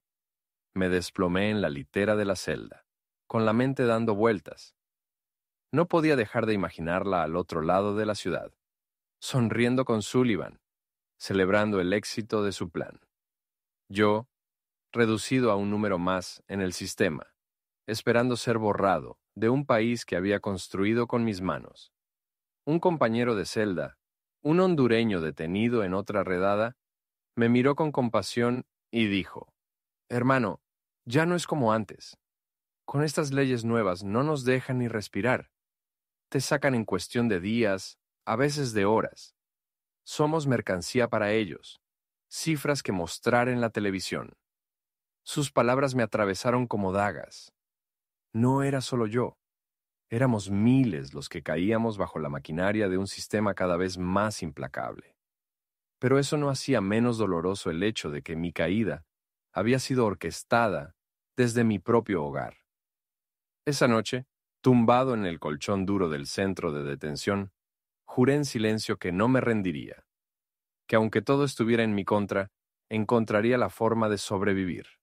Porque lo que Mariana y Sullivan no sabían era que incluso un hombre traicionado puede encontrar fuerzas en lo más profundo de su dolor.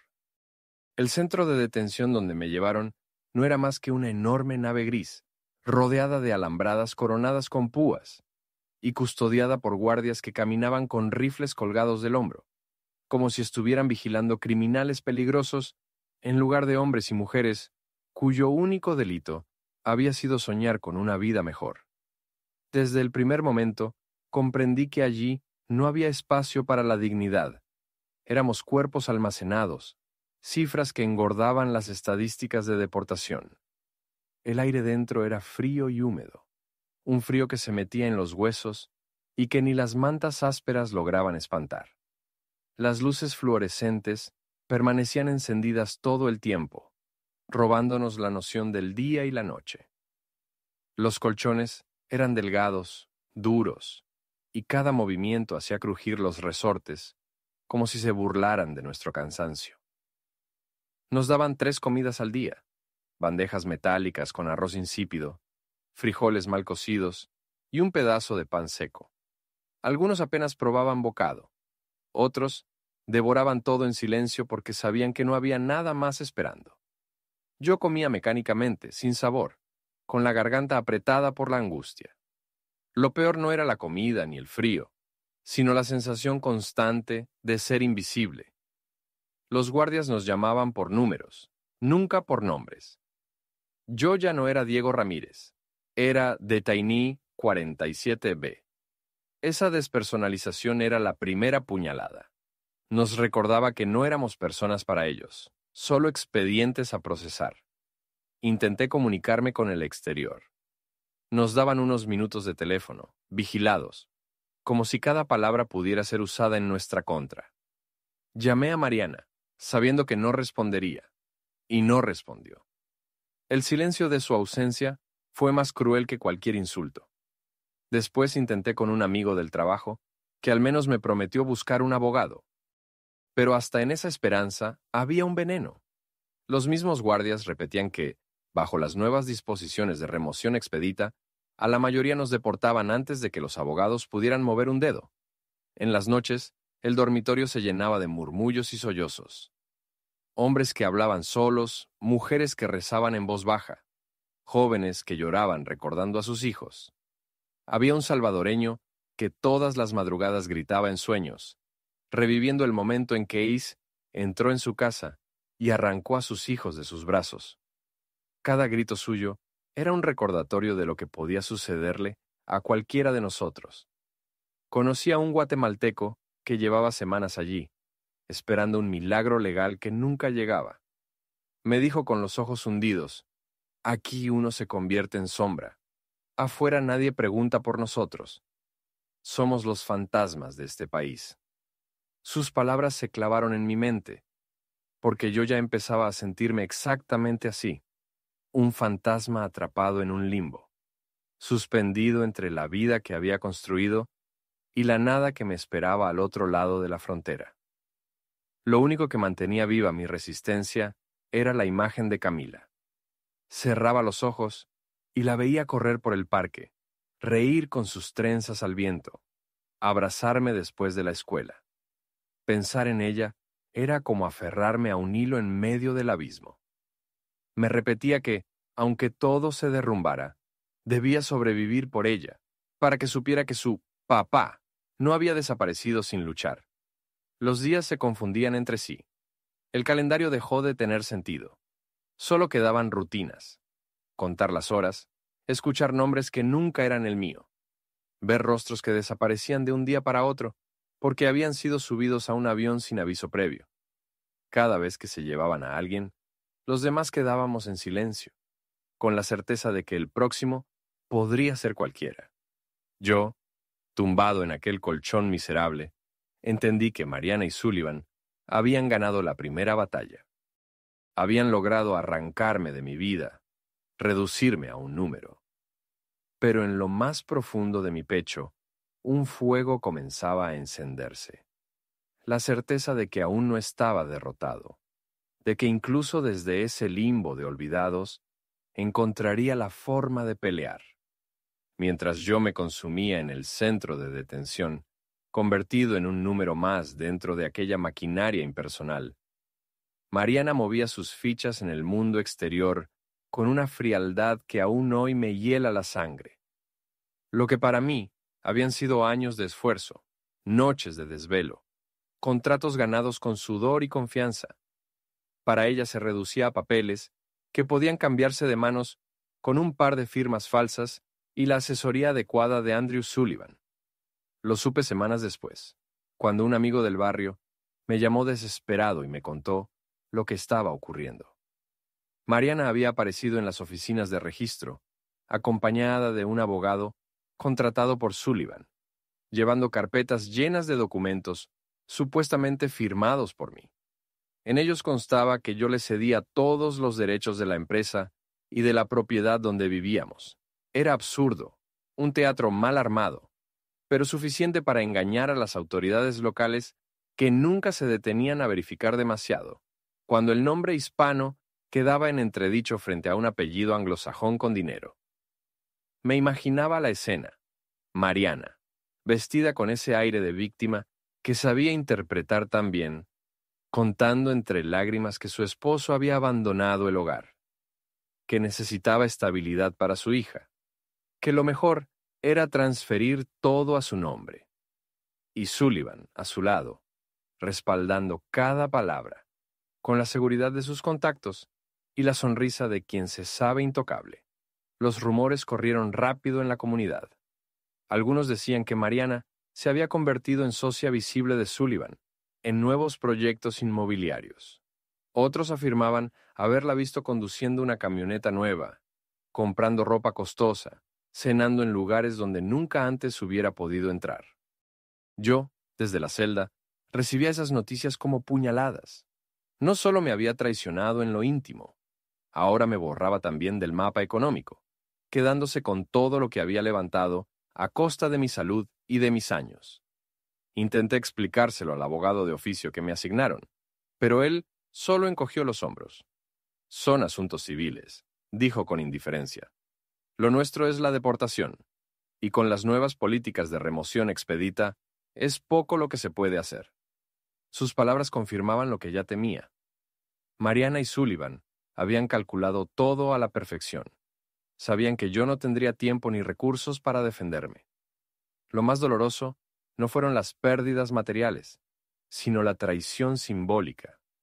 Recordé el viejo camión que pinté con mis manos, las herramientas que guardaba con tanto cuidado, los contratos que firmé con orgullo cuando aún creía que estaba construyendo algo sólido.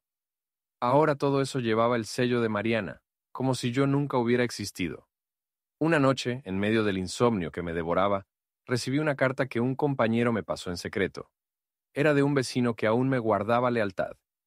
En ella me decía que había visto a Mariana sacando fotos de mis documentos personales antes de echarme de la casa, y que seguramente los había usado para falsificar firmas. Perdóname por decirlo así, Diego, pero parece que todo estaba planeado desde antes de tu arresto. Querían sacarte del camino para quedarse con todo, escribió. Al leer esas líneas, la rabia me recorrió como fuego líquido. Entendí que mi caída no era un accidente ni una consecuencia inevitable de mi estatus, sino el resultado de un complot cuidadosamente tejido entre la mujer que había amado y el hombre que había fingido ser un cliente respetuoso. En el centro de detención, rodeado de paredes frías y de miradas apagadas, juré que algún día sacaría a la luz esa verdad. Que aunque me hubieran despojado de todo, aún me quedaba lo más importante, la memoria de cómo sucedió, y la determinación de que esa historia no terminara conmigo reducido al silencio. El día de mi audiencia llegó más rápido de lo que jamás imaginé. Apenas habían pasado 2 semanas desde mi arresto, y ya me estaban conduciendo, esposado de pies y manos, hacia una sala fría donde un juez de inmigración escuchaba casos como quien marca casillas en un formulario. No había solemnidad, no había tiempo, solo una fila interminable de rostros cansados esperando un destino ya escrito. El abogado de oficio que me habían asignado me habló minutos antes en un pasillo abarrotado. Su tono era más de resignación que de apoyo. Mira, Diego, me dijo en voz baja, con las nuevas disposiciones es casi imposible pelear. El Laken-Riley Act obliga a detener a cualquier migrante acusado de fraude o documentos falsos, incluso si no hay condena. Y como en tu expediente ya apareció esa transferencia de tu negocio, aunque sepas que es una falsificación, el juez lo tomará como suficiente para mantenerte detenido. Lo miré con incredulidad. Pero esas firmas no son mías. Esos papeles son un montaje de Mariana y Sullivan. ¿Cómo pueden usarlos contra mí? El abogado suspiró. El sistema no funciona con justicia. Funciona con pruebas aceptables. Y en este momento, ellos tienen el beneficio de la duda, porque tú eres el indocumentado. Cuando entré a la sala, sentí que las paredes se cerraban sobre mí. El juez, un hombre de mirada cansada, hojeaba expedientes como si fueran recetas médicas. A un lado, el fiscal de ICE exponía mi caso con frialdad. El señor Ramírez ha residido ilegalmente en el país por más de 13 años. Ha usado identidades prestadas para operar un negocio. Y existen documentos que lo vinculan con fraude. Quise interrumpir, gritar que todo era mentira, que esos documentos habían sido falsificados, pero mi abogado me detuvo con un gesto. El juez apenas levantó la mirada. Bajo las nuevas disposiciones ejecutivas y la aplicación del Laken-Riley Act, dijo el fiscal, solicitamos su detención obligatoria y remoción expedita. La frase cayó como un martillo. El juez asintió con un movimiento casi automático, como si aquella decisión no requiriera reflexión. Apenas me permitió hablar unos segundos. Su señoría, dije con la voz temblorosa. Llevo más de una década trabajando. Nunca he cometido un crimen. Lo único que hice fue construir un hogar para mi familia. Esos documentos son falsos. Fueron creados por mi esposa y su socio para despojarme. El juez me miró un instante, y por un segundo quise creer que había compasión en sus ojos. Pero enseguida bajó la vista al expediente. Señor Ramírez, entiendo su posición, pero la Corte debe actuar según la ley vigente. La detención obligatoria aplica a su caso, y con esas palabras, mi destino quedó sellado. No importaba mi historia, mis años de trabajo, ni el amor que aún sentía por la niña que había criado como propia. Para ellos yo era solo un número, un caso más en una lista interminable de deportaciones. Mientras me escoltaban de regreso al centro de detención, sentí una mezcla de rabia e impotencia. Mariana y Sullivan habían logrado no solo expulsarme de mi casa, sino también usar al propio sistema en mi contra. La trampa era perfecta. Yo estaba atrapado en un proceso diseñado para aplastarme, sin oportunidad de demostrar la verdad. Esa noche, en la litera fría, escuché a otros detenidos hablar de sus juicios rápidos, de cómo en minutos habían perdido la posibilidad de quedarse. Algunos lloraban, otros ya estaban resignados.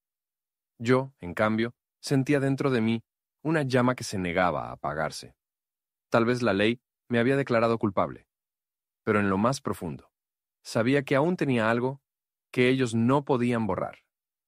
La verdad de lo que me habían hecho. El segundo día de audiencia fue aún más cruel que el primero. No porque esperara justicia. Ya había comprendido que en ese tribunal la justicia era una palabra vacía, sino porque ese día Mariana apareció en la sala y no lo hizo sola. Entró tomada del brazo de Andrew Sullivan, como si quisieran que el mundo entero viera lo que yo ya sabía, que la traición se había consumado, que ya no había nada que esconder. El golpe de verlos juntos fue tan fuerte que por un instante sentí que el aire me abandonaba. Mariana llevaba un vestido sobrio, pero su postura era erguida, segura, como la de alguien que ya había ganado la batalla. Andrew, en cambio, sonreía con esa calma arrogante que siempre lo había caracterizado, como si estuviera supervisando uno de sus proyectos de construcción y yo no fuera más que un detalle insignificante en los planos. Se sentaron en la primera fila, lo suficientemente cerca como para que yo pudiera ver la complicidad en sus gestos. Mariana evitó mirarme directamente, pero no pude dejar de notar la forma en que su mano reposaba sobre la de Sullivan, un gesto que para mí fue como una cuchillada abierta frente a todos. El fiscal de East comenzó a leer el expediente y, para mi horror, mencionó documentos aportados por la cónyuge del señor Ramírez. Eran las mismas carpetas que Mariana había llevado con Sullivan, papeles que pretendían demostrar que yo había transferido voluntariamente mis bienes, que había actuado de manera fraudulenta, que incluso había abandonado a mi familia. Quise levantarme, gritar que todo era mentira, que esos documentos eran una farsa creada por la misma mujer, que ahora se sentaba a unos metros de mí. Pero el guardia me empujó de nuevo a la silla, y el juez me advirtió con tono severo que, si interrumpía, perdería el derecho a hablar. El abogado a mi lado apenas intentó objetar, diciendo que había inconsistencias en las firmas, pero el juez lo desestimó casi de inmediato. La palabra de Mariana, respaldada por Sullivan y sus recursos, pesaba mucho más que la de un inmigrante esposado. Fue entonces cuando Mariana levantó la mano y pidió hablar. El juez se lo permitió. Su voz sonó clara, calculada, como si hubiera ensayado cada frase. Su señoría dijo: durante años, intenté mantener a flote a mi familia, mientras mi esposo trabajaba de manera irregular, sin respetar las leyes de este país. Entiendo que él ha trabajado duro, pero también ha puesto en riesgo a nuestra hija y a mí con sus decisiones. Yo solo busco estabilidad para ella. Cada palabra suya me atravesaba como un látigo. No hablaba de amor ni de recuerdos, ni de lo que habíamos compartido. Solo hablaba de riesgo, de ilegalidad, de una necesidad de estabilidad que ahora justificaba su traición. Andrew asentía a su lado, como si cada frase de Mariana fuera también suya. No necesitaba hablar. Su sola presencia bastaba para reforzar la idea de que ellos eran la nueva familia legítima, mientras yo era apenas un intruso que debía ser eliminado. Cuando por fin me dieron la palabra, apenas logré articular unas frases. Su señoría, esos documentos son falsos. Esa mujer, la que se sienta ahí, es mi esposa, sí, pero es también quien me entregó, quien fabricó todo esto junto a su amante. Yo he trabajado 13 años en este país, no soy un criminal. El juez me observó con esa mirada cansada que no prometía nada. El fiscal replicó enseguida que los alegatos emocionales no cambiaban los hechos documentados. Y con eso, la sala volvió a hundirse en el silencio. Miré a Mariana por última vez antes de que me sacaran. sus ojos finalmente se encontraron con los míos, pero no había en ellos ni una chispa de arrepentimiento, solo frialdad.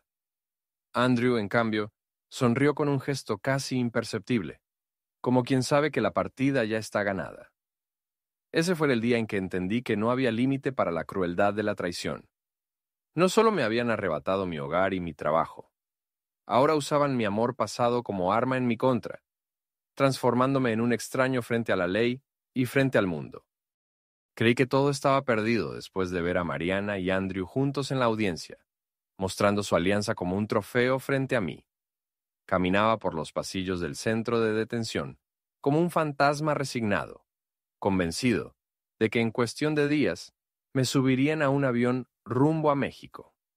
Sin embargo, a veces el destino se complace en abrir pequeñas grietas en los muros más sólidos, grietas por donde se cuela un rayo de luz inesperado. La oportunidad llegó de la manera más insólita. Una tarde, mientras esperaba mi turno para usar el teléfono, un guardia dejó sobre la mesa una carpeta equivocada.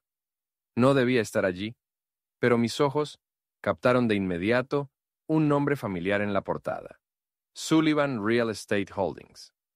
El documento estaba relacionado con una investigación en curso sobre movimientos financieros sospechosos. No tuve tiempo de leer más que unas pocas líneas antes de que el guardia regresara y se llevara la carpeta, pero esas pocas frases bastaron para encender en mí una chispa de esperanza. Mencionaban transferencias irregulares, correos electrónicos interceptados y, lo más importante, el nombre de Mariana Torres como colaboradora. Esa noche no pude dormir. Mi corazón latía con fuerza. Si existían correos electrónicos, mensajes o documentos que vinculaban a Mariana y a Sullivan en actividades ilegales, tal vez no todo estaba perdido. Tal vez aún quedaba una carta bajo la manga, un resquicio legal que me permitiera demostrar que mi caída no era un accidente, sino el resultado de un fraude planeado. Al día siguiente busqué a un compañero de celda, un joven guatemalteco llamado Samuel, que conocía a varios voluntarios de organizaciones de derechos migratorios.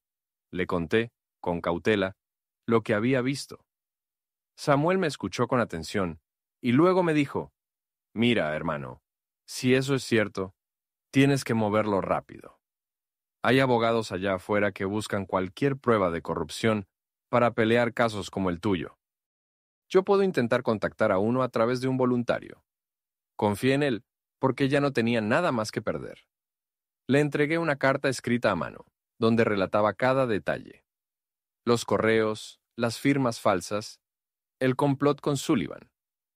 Esa carta salió del centro en un sobre discreto, escondida entre papeles de ayuda humanitaria. Pasaron días de incertidumbre.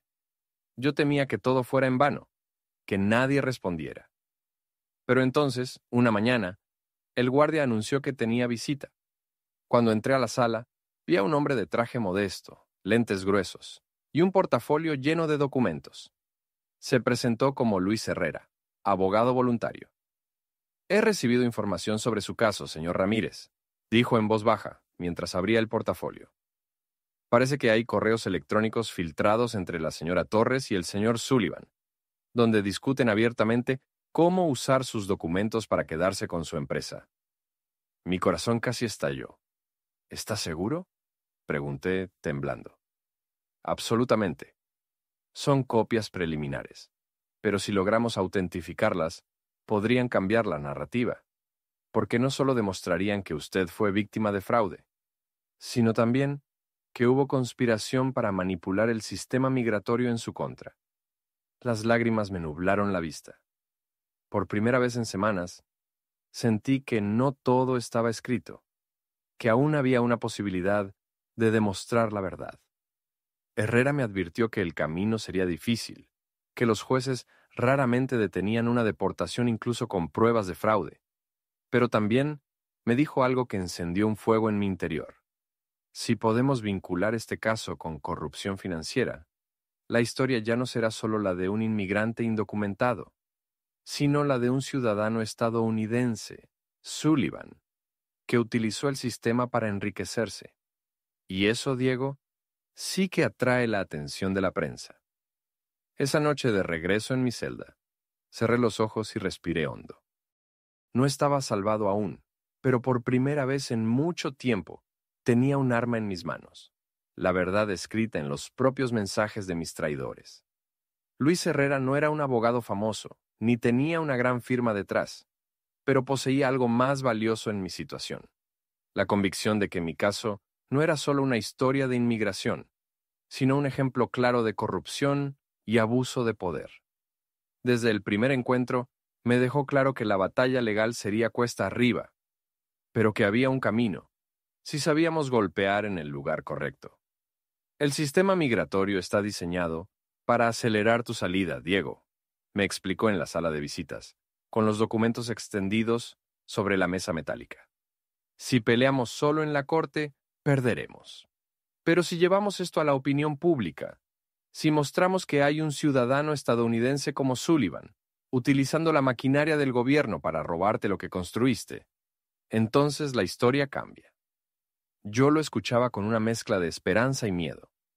La idea de convertirme en un caso mediático me aterraba, pero al mismo tiempo sabía que era la única forma de equilibrar la balanza. Herrera comenzó a contactar a periodistas de medios locales, compartiendo fragmentos de los correos electrónicos filtrados donde Mariana y Sullivan hablaban sin pudor de su plan. En uno de ellos, Sullivan escribía: «Cuando ICE se encargue de él, nos quedaremos con todo. Nadie cuestionará nada porque será solo otro indocumentado deportado». Esa frase, reproducida en un artículo digital, se convirtió en un detonante. Pronto, algunos reporteros llegaron al centro de detención buscando entrevistarme. No podían entrar, pero Herrera les filtró suficiente información para que la historia comenzara a circular. Inmigrante mexicano denuncia complot entre empresario estadounidense y su esposa para despojarlo y entregarlo a ICE. La reacción no tardó. En redes sociales, activistas y organizaciones pro-inmigrantes comenzaron a hablar de mi caso. «No es solo un inmigrante más», escribieron. «Es un trabajador que fue traicionado y víctima de un sistema manipulado». Mi nombre, que había sido reducido a un número en los registros del centro, volvió a sonar en las calles. Mariana y Sullivan, según supe por amigos en la comunidad, empezaron a mostrarse nerviosos. Ella evitaba aparecer en lugares públicos, donde antes se paseaba con orgullo. Él, por su parte, negó todo ante los periodistas, calificando la historia de mentiras inventadas por un hombre desesperado. Pero las filtraciones continuaban, y cada nuevo correo electrónico los hundía más. Una noche, Herrera regresó con una sonrisa contenida. «Tenemos a un testigo», me dijo, un antiguo empleado de Sullivan, dispuesto a declarar que escuchó conversaciones sobre cómo manipularon tus documentos. Eso nos da más peso, no solo palabras tuyas contra las de ellos. Mi corazón se aceleró. Sentí que por fin había una posibilidad real de demostrar que no era yo el criminal, sino ellos. Pero junto a la esperanza vino también el miedo, porque sabía que, acorralados, Mariana y Sullivan no se quedarían quietos. Empezarían a mover sus contactos, a presionar desde arriba, a intentar silenciar cualquier voz que los expusiera. Y en medio de esa guerra, yo seguía encerrado, vulnerable, esperando que la verdad pudiera vencer al poder. Esa noche, en mi celda, escuché a otros detenidos comentar sobre una nota en televisión que hablaba de mi caso. Me miraban con respeto, como si mi lucha también representara la suya. Por primera vez en mucho tiempo, no me sentí un fantasma. Me sentí parte de una batalla más grande, un símbolo involuntario de resistencia. Lo que Mariana y Sullivan no sabían era que, al intentar borrarme, habían encendido un fuego que ya no podían controlar. La primera reacción de Mariana y Sullivan al verse expuestos no fue retroceder, sino atacar con más fuerza. Como bestias heridas, se lanzaron contra mí con todo lo que tenían, convencidos de que podían aplastarme antes de que la verdad tomara más fuerza. Lo supe cuando un guardia me entregó un sobre con documentos recién añadidos a mi expediente. Al abrirlo, sentí que la sangre se me helaba. Eran denuncias firmadas por Mariana. en las que aseguraba que yo había cometido violencia doméstica, que la había maltratado durante años y que incluso había puesto en riesgo la vida de Camila. Eran acusaciones falsas, monstruosas, pero bastaban para ennegrecer mi nombre frente al juez y la opinión pública. Cuando vi esas hojas, la rabia me quemó por dentro. Mariana no solo me había arrebatado mi casa, mi negocio y mi libertad. Ahora intentaba destruir mi honor, convertirme en un monstruo para justificar lo que me estaban haciendo. Herrera frunció el ceño al revisar los documentos. Esto es clásico, dijo. Cuando no tienen cómo defenderse, intentan desacreditar a la víctima. Pero no te preocupes, Diego. Vamos a demostrar que son acusaciones fabricadas. El problema era que en este país la simple palabra abuso pesaba como una losa. Los medios que empezaban a simpatizar conmigo comenzaron a recibir comunicados del equipo legal de Sullivan, donde me pintaban como un hombre violento y peligroso. Algunos periódicos repitieron la versión sin siquiera verificar. De pronto, pasé de ser el inmigrante trabajador traicionado a el esposo abusivo que ahora busca venganza. Ese giro mediático fue devastador. En el centro de detención, algunos me miraban con desconfianza, como si las sombras de esas acusaciones hubieran cruzado las rejas. Sentí que la traición alcanzaba un nuevo nivel. Ya no querían solo expulsarme, querían borrar cualquier rastro de compasión hacia mí, dejarme marcado como un paria. Mientras tanto, Sullivan usaba sus contactos para aumentar la presión. Un oficial de inmigración le filtró a Herrera que se estaban acelerando mis trámites de deportación, como si alguien desde arriba hubiera dado la orden de cerrar el caso cuanto antes. Tienes que resistir, Diego, me dijo Herrera en una de nuestras reuniones. Lo que intentan es quebrarte, que te rindas y aceptes el vuelo a México antes de que podamos demostrar la verdad. Yo asentí, aunque por dentro sentía un torbellino de miedo. ¿Y si lo lograban? ¿Y si me deportaban antes de que las pruebas salieran a la luz? ¿Y si Camila crecía creyendo que yo era un abusador, un criminal? Esa idea me desgarraba más que cualquier celda. Fue entonces cuando recibimos una noticia inesperada. El testigo que antes había hablado de Sullivan decidió presentarse oficialmente ante un medio televisivo. En cámara, declaró haber escuchado conversaciones directas entre Mariana y Andrew sobre cómo fabricar acusaciones para hundirme. Ellos lo planearon todo, dijo. Incluso dijeron que, si era necesario, inventarían historias para mancharlo públicamente. Esa declaración se volvió viral en redes sociales. Miles de personas comenzaron a cuestionar la versión de Mariana y Sullivan. Los activistas que antes habían dudado regresaron con más fuerza. El hashtag Justicia para Diego empezó a circular. Mariana, según me contaron, explotó en furia. Sullivan, en cambio, se mostró frío, declarando en televisión que todo era una campaña sucia de organizaciones radicales. Pero en sus ojos ya no había la seguridad arrogante de antes. Había un destello de preocupación. Yo, desde mi celda, apreté los puños y me prometí no ceder, que inventaran lo que quisieran, que me difamaran de todas las formas posibles. Mientras la verdad siguiera filtrándose, ellos serían quienes tendrían que temer. Cuando creí que la guerra ya no podía escalar más, el destino volvió a mover sus piezas de forma sorprendente. Esta vez no fue un abogado ni un activista quien me trajo la noticia, sino un periodista joven de origen colombiano llamado Gabriel Méndez, que trabajaba para un medio digital en auge. Fue él quien encontró el hilo suelto que comenzaría a desarmar la máscara de Andrew Sullivan. Gabriel se presentó en el centro de detención acompañado de Herrera. Tenía la mirada encendida de alguien que olfatea una gran historia. Apenas nos sentamos en la mesa metálica de visitas, colocó sobre ella un fajo de documentos impresos. Diego, lo que descubrimos cambia todo el panorama, dijo con voz firme. Sullivan no es solo un empresario que se aprovechó de tu situación. Está implicado en contratos turbios con el gobierno, contratos relacionados con proyectos de construcción en la frontera. Sentí un escalofrío. Gabriel explicó que, mientras investigaba mis denuncias, había rastreado empresas pantalla a nombre de Sullivan, que recibían fondos federales destinados a la seguridad fronteriza. Parte del dinero estaba desaparecido o desviado hacia cuentas privadas en paraísos fiscales. Entre los correos filtrados aparecían menciones a políticos locales y a funcionarios de inmigración que, al parecer, le facilitaban licitaciones a cambio de favores.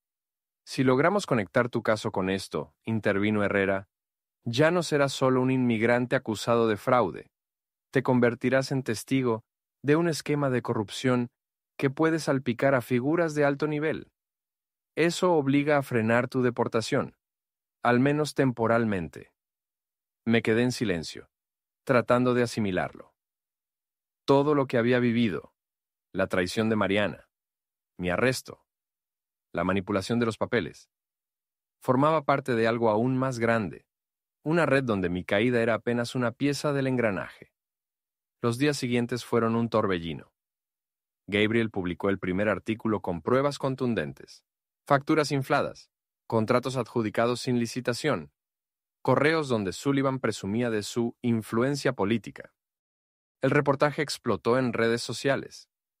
De pronto, ya no se hablaba solo de Diego Ramírez, el inmigrante traicionado, sino de Andrew Sullivan, el empresario con tentáculos en el gobierno. La reacción fue inmediata. Algunos congresistas exigieron investigaciones. Organizaciones de derechos humanos reclamaron que mi caso se revisara de nuevo, alegando que podría ser clave para exponer corrupción a gran escala. En el centro de detención, los guardias empezaron a mirarme de otra manera. Ya no era solo el indocumentado número 47B, ahora era el hombre cuyo nombre aparecía en las noticias nacionales. Supe, por rumores que circulaban entre la comunidad, que Mariana estaba cada vez más nerviosa. Había sido vista discutiendo acaloradamente con Sullivan en un restaurante. Él, en cambio, mantenía el rostro frío en público, aunque sus declaraciones eran cada vez más evasivas. Negaba todo, pero la evidencia crecía como una marea imposible de contener. Una noche, en mi celda, cerré los ojos y pensé en cómo el destino había dado un giro tan inesperado. Lo que comenzó como una tragedia personal ahora se estaba convirtiendo en una batalla mucho más grande, donde mi voz podía ser la llave para destapar un escándalo nacional. Y aunque el miedo seguía presente, porque sabía que un hombre como Sullivan no se quedaría de brazos cruzados, también sentí por primera vez que el poder podía inclinarse a mi favor. No porque el sistema quisiera justicia, sino porque la corrupción de los poderosos siempre deja huellas, y alguien había tenido el valor de seguirlas. Ese hilo suelto era ahora mi única esperanza, y juré aferrarme a él hasta el final. El éxito de los reportajes de Gabriel Méndez no tardó en despertar represalias. A cada nueva publicación sobre los contratos fraudulentos de Sullivan, la presión sobre mí aumentaba dentro del centro de detención. Los guardias parecían más tensos. Algunos me observaban con hostilidad, como si mi nombre en los noticieros los convirtiera en protagonistas involuntarios de un drama que preferirían ignorar. Una tarde, mientras regresaba del comedor, un guardia me detuvo en el pasillo. Se acercó tanto que pude oler el tabaco en su aliento. «Cuida lo que dices, Ramírez», susurró con tono amenazante. «Hay gente poderosa que no quiere verte hablando demasiado». Lo miré fijamente, tratando de mantener la calma, pero el mensaje era claro. Las manos de Sullivan llegaban hasta dentro de esas paredes.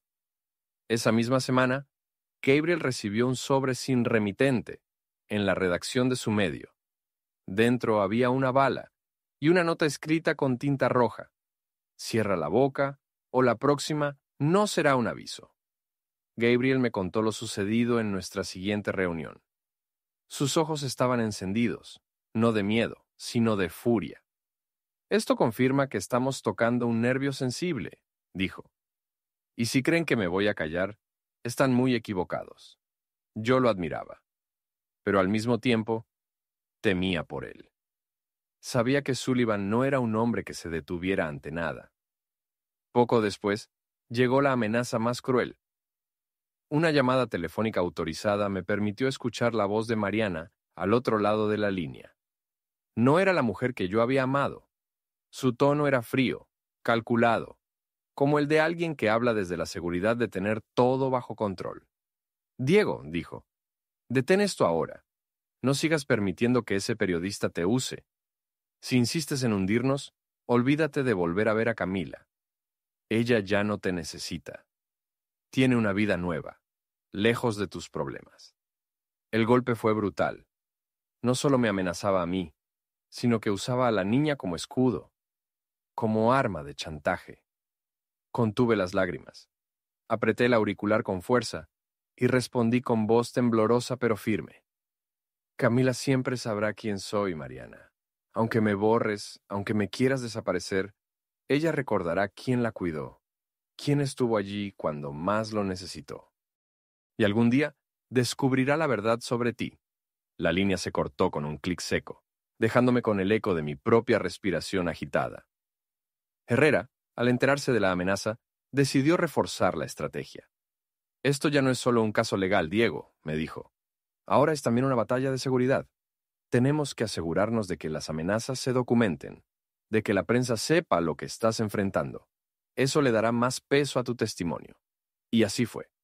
Gabriel publicó un nuevo reportaje titulado El inmigrante que desafía a un imperio, donde relataba no solo el fraude de Sullivan, sino también las amenazas recibidas.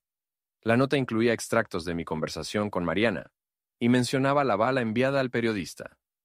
El impacto fue inmediato. Organizaciones de derechos humanos y periodistas de investigación de otros estados comenzaron a unirse a la causa. Pero con cada palabra publicada, el peligro aumentaba. Sabía que Sullivan no iba a quedarse de brazos cruzados mientras su imperio se derrumbaba. Y aunque yo seguía encerrado entre muros grises, cada noche me preguntaba cuánto faltaba para que el golpe final llegara. No solo contra mí, sino contra cualquiera que se atreviera a defenderme. El golpe definitivo contra Andrew Sullivan no vino de los tribunales ni de los discursos en la Corte de Inmigración, sino de una filtración que sacudió a todo el país. Una mañana, Gabriel llegó al centro de detención con el rostro iluminado por una mezcla de cansancio y euforia. Apenas nos sentamos en la sala de visitas, sacó de su portafolio un montón de carpetas y una memoria USB. Diego, lo logramos, dijo en voz baja, conteniendo la emoción.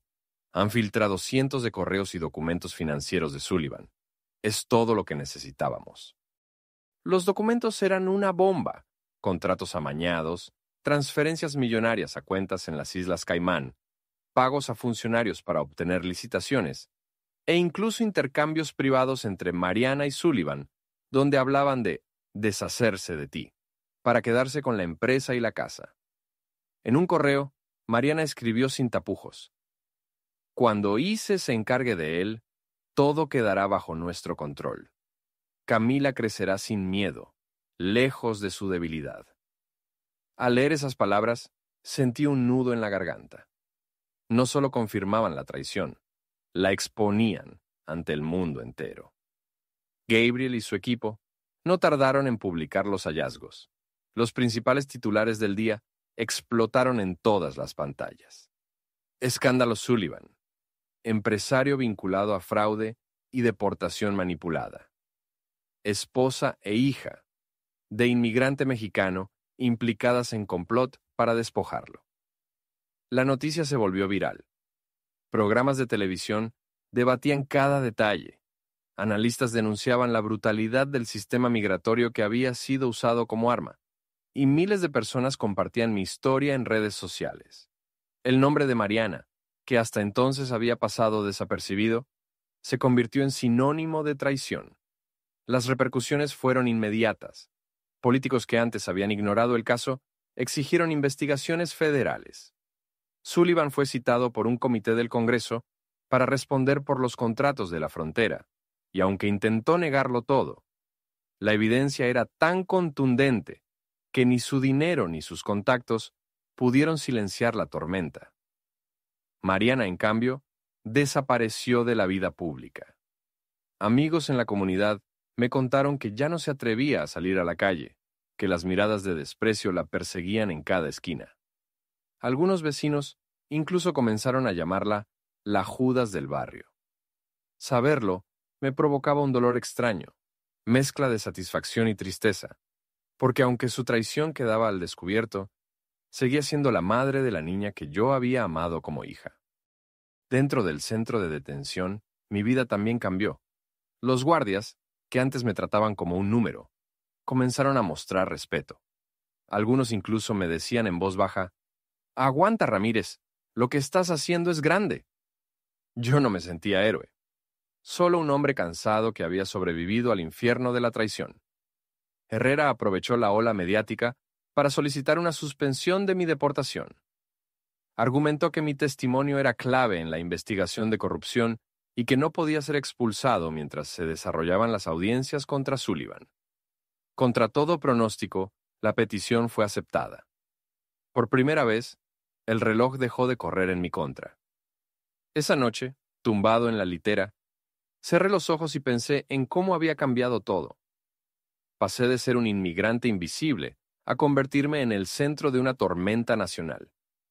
Mariana y Sullivan habían intentado borrarme, pero ahora eran ellos quienes estaban arrinconados por la verdad. Sentí que aún no estaba libre, que la batalla continuaba, pero por primera vez desde mi arresto, la esperanza no era un espejismo, era real, tangible, escrita en titulares que resonaban en todo el país. El centro de detención nunca dejó de ser un lugar gris, pero después de la suspensión de mi deportación, algo había cambiado en el aire.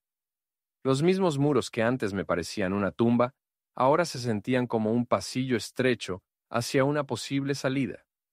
No era libertad todavía, pero era una grieta en la condena. Herrera me visitaba casi a diario, cargando carpetas repletas de recortes de prensa y nuevos documentos. «Estamos ganando tiempo», me decía, «y con tiempo podemos construir una defensa más fuerte». Yo lo escuchaba con gratitud, aunque en el fondo sabía que el poder que enfrentábamos era inmenso y que Sullivan, aún debilitado, todavía tenía recursos y aliados dispuestos a protegerlo. Las noticias llegaban a través de los televisores del comedor. Veía a Sullivan comparecer frente a congresistas, sudando bajo los focos, negando lo evidente mientras le mostraban correos y facturas. Su arrogancia se resquebrajaba. Mariana, en cambio, seguía desaparecida, aunque su nombre aparecía una y otra vez en los titulares. Cada vez que lo escuchaba, sentía una punzada en el pecho. La mujer que un día había sido mi refugio ahora era señalada como cómplice de corrupción. Camila seguía siendo mi mayor dolor. No había logrado hablar con ella desde mi arresto. A veces me preguntaba qué le diría Mariana. ¿Qué versión de mí estaba recibiendo esa niña? Me recordaría como el hombre que le enseñó a leer, que la llevó al parque, que la cuidó como a una hija. ¿O crecería creyendo que fui un delincuente, un peligro del que había que protegerse? Esa incertidumbre era la herida más profunda, la que ninguna victoria legal podía cerrar. Una tarde, mientras el sol entraba a través de las ventanas altas del comedor, un guardia me entregó un sobre sin remitente. Dentro había una sola hoja escrita a mano. Esto aún no ha terminado. Sullivan no cae solo. Cuidado con lo que dices. No había firma, pero reconocí el trazo. Era de Mariana. El mensaje me estremeció. No era un ruego de perdón ni una confesión de arrepentimiento. Era una advertencia, un recordatorio de que, aunque el mundo los señalara, ellos aún tenían cartas ocultas. Esa noche, mientras me recostaba en la litera, pensé en todo lo vivido. La traición, el arresto, la celda, la tormenta mediática. Había sobrevivido a golpes que hubieran destruido a cualquiera, pero aún estaba de pie. Tal vez por orgullo, tal vez por amor a Camila, o tal vez porque en lo más profundo de mí quedaba una fuerza que ni Mariana ni Sullivan habían logrado apagar. El futuro seguía siendo incierto. Podía terminar deportado en cuestión de meses, o por el contrario, podía convertirme en testigo clave en un juicio que hundiera a quienes habían intentado borrarme. No lo sabía. Lo único claro era que la batalla estaba lejos de concluir. Cerré los ojos y me repetí en silencio, como una promesa. Lo que ellos no saben es que aún guardo pruebas que nunca han visto.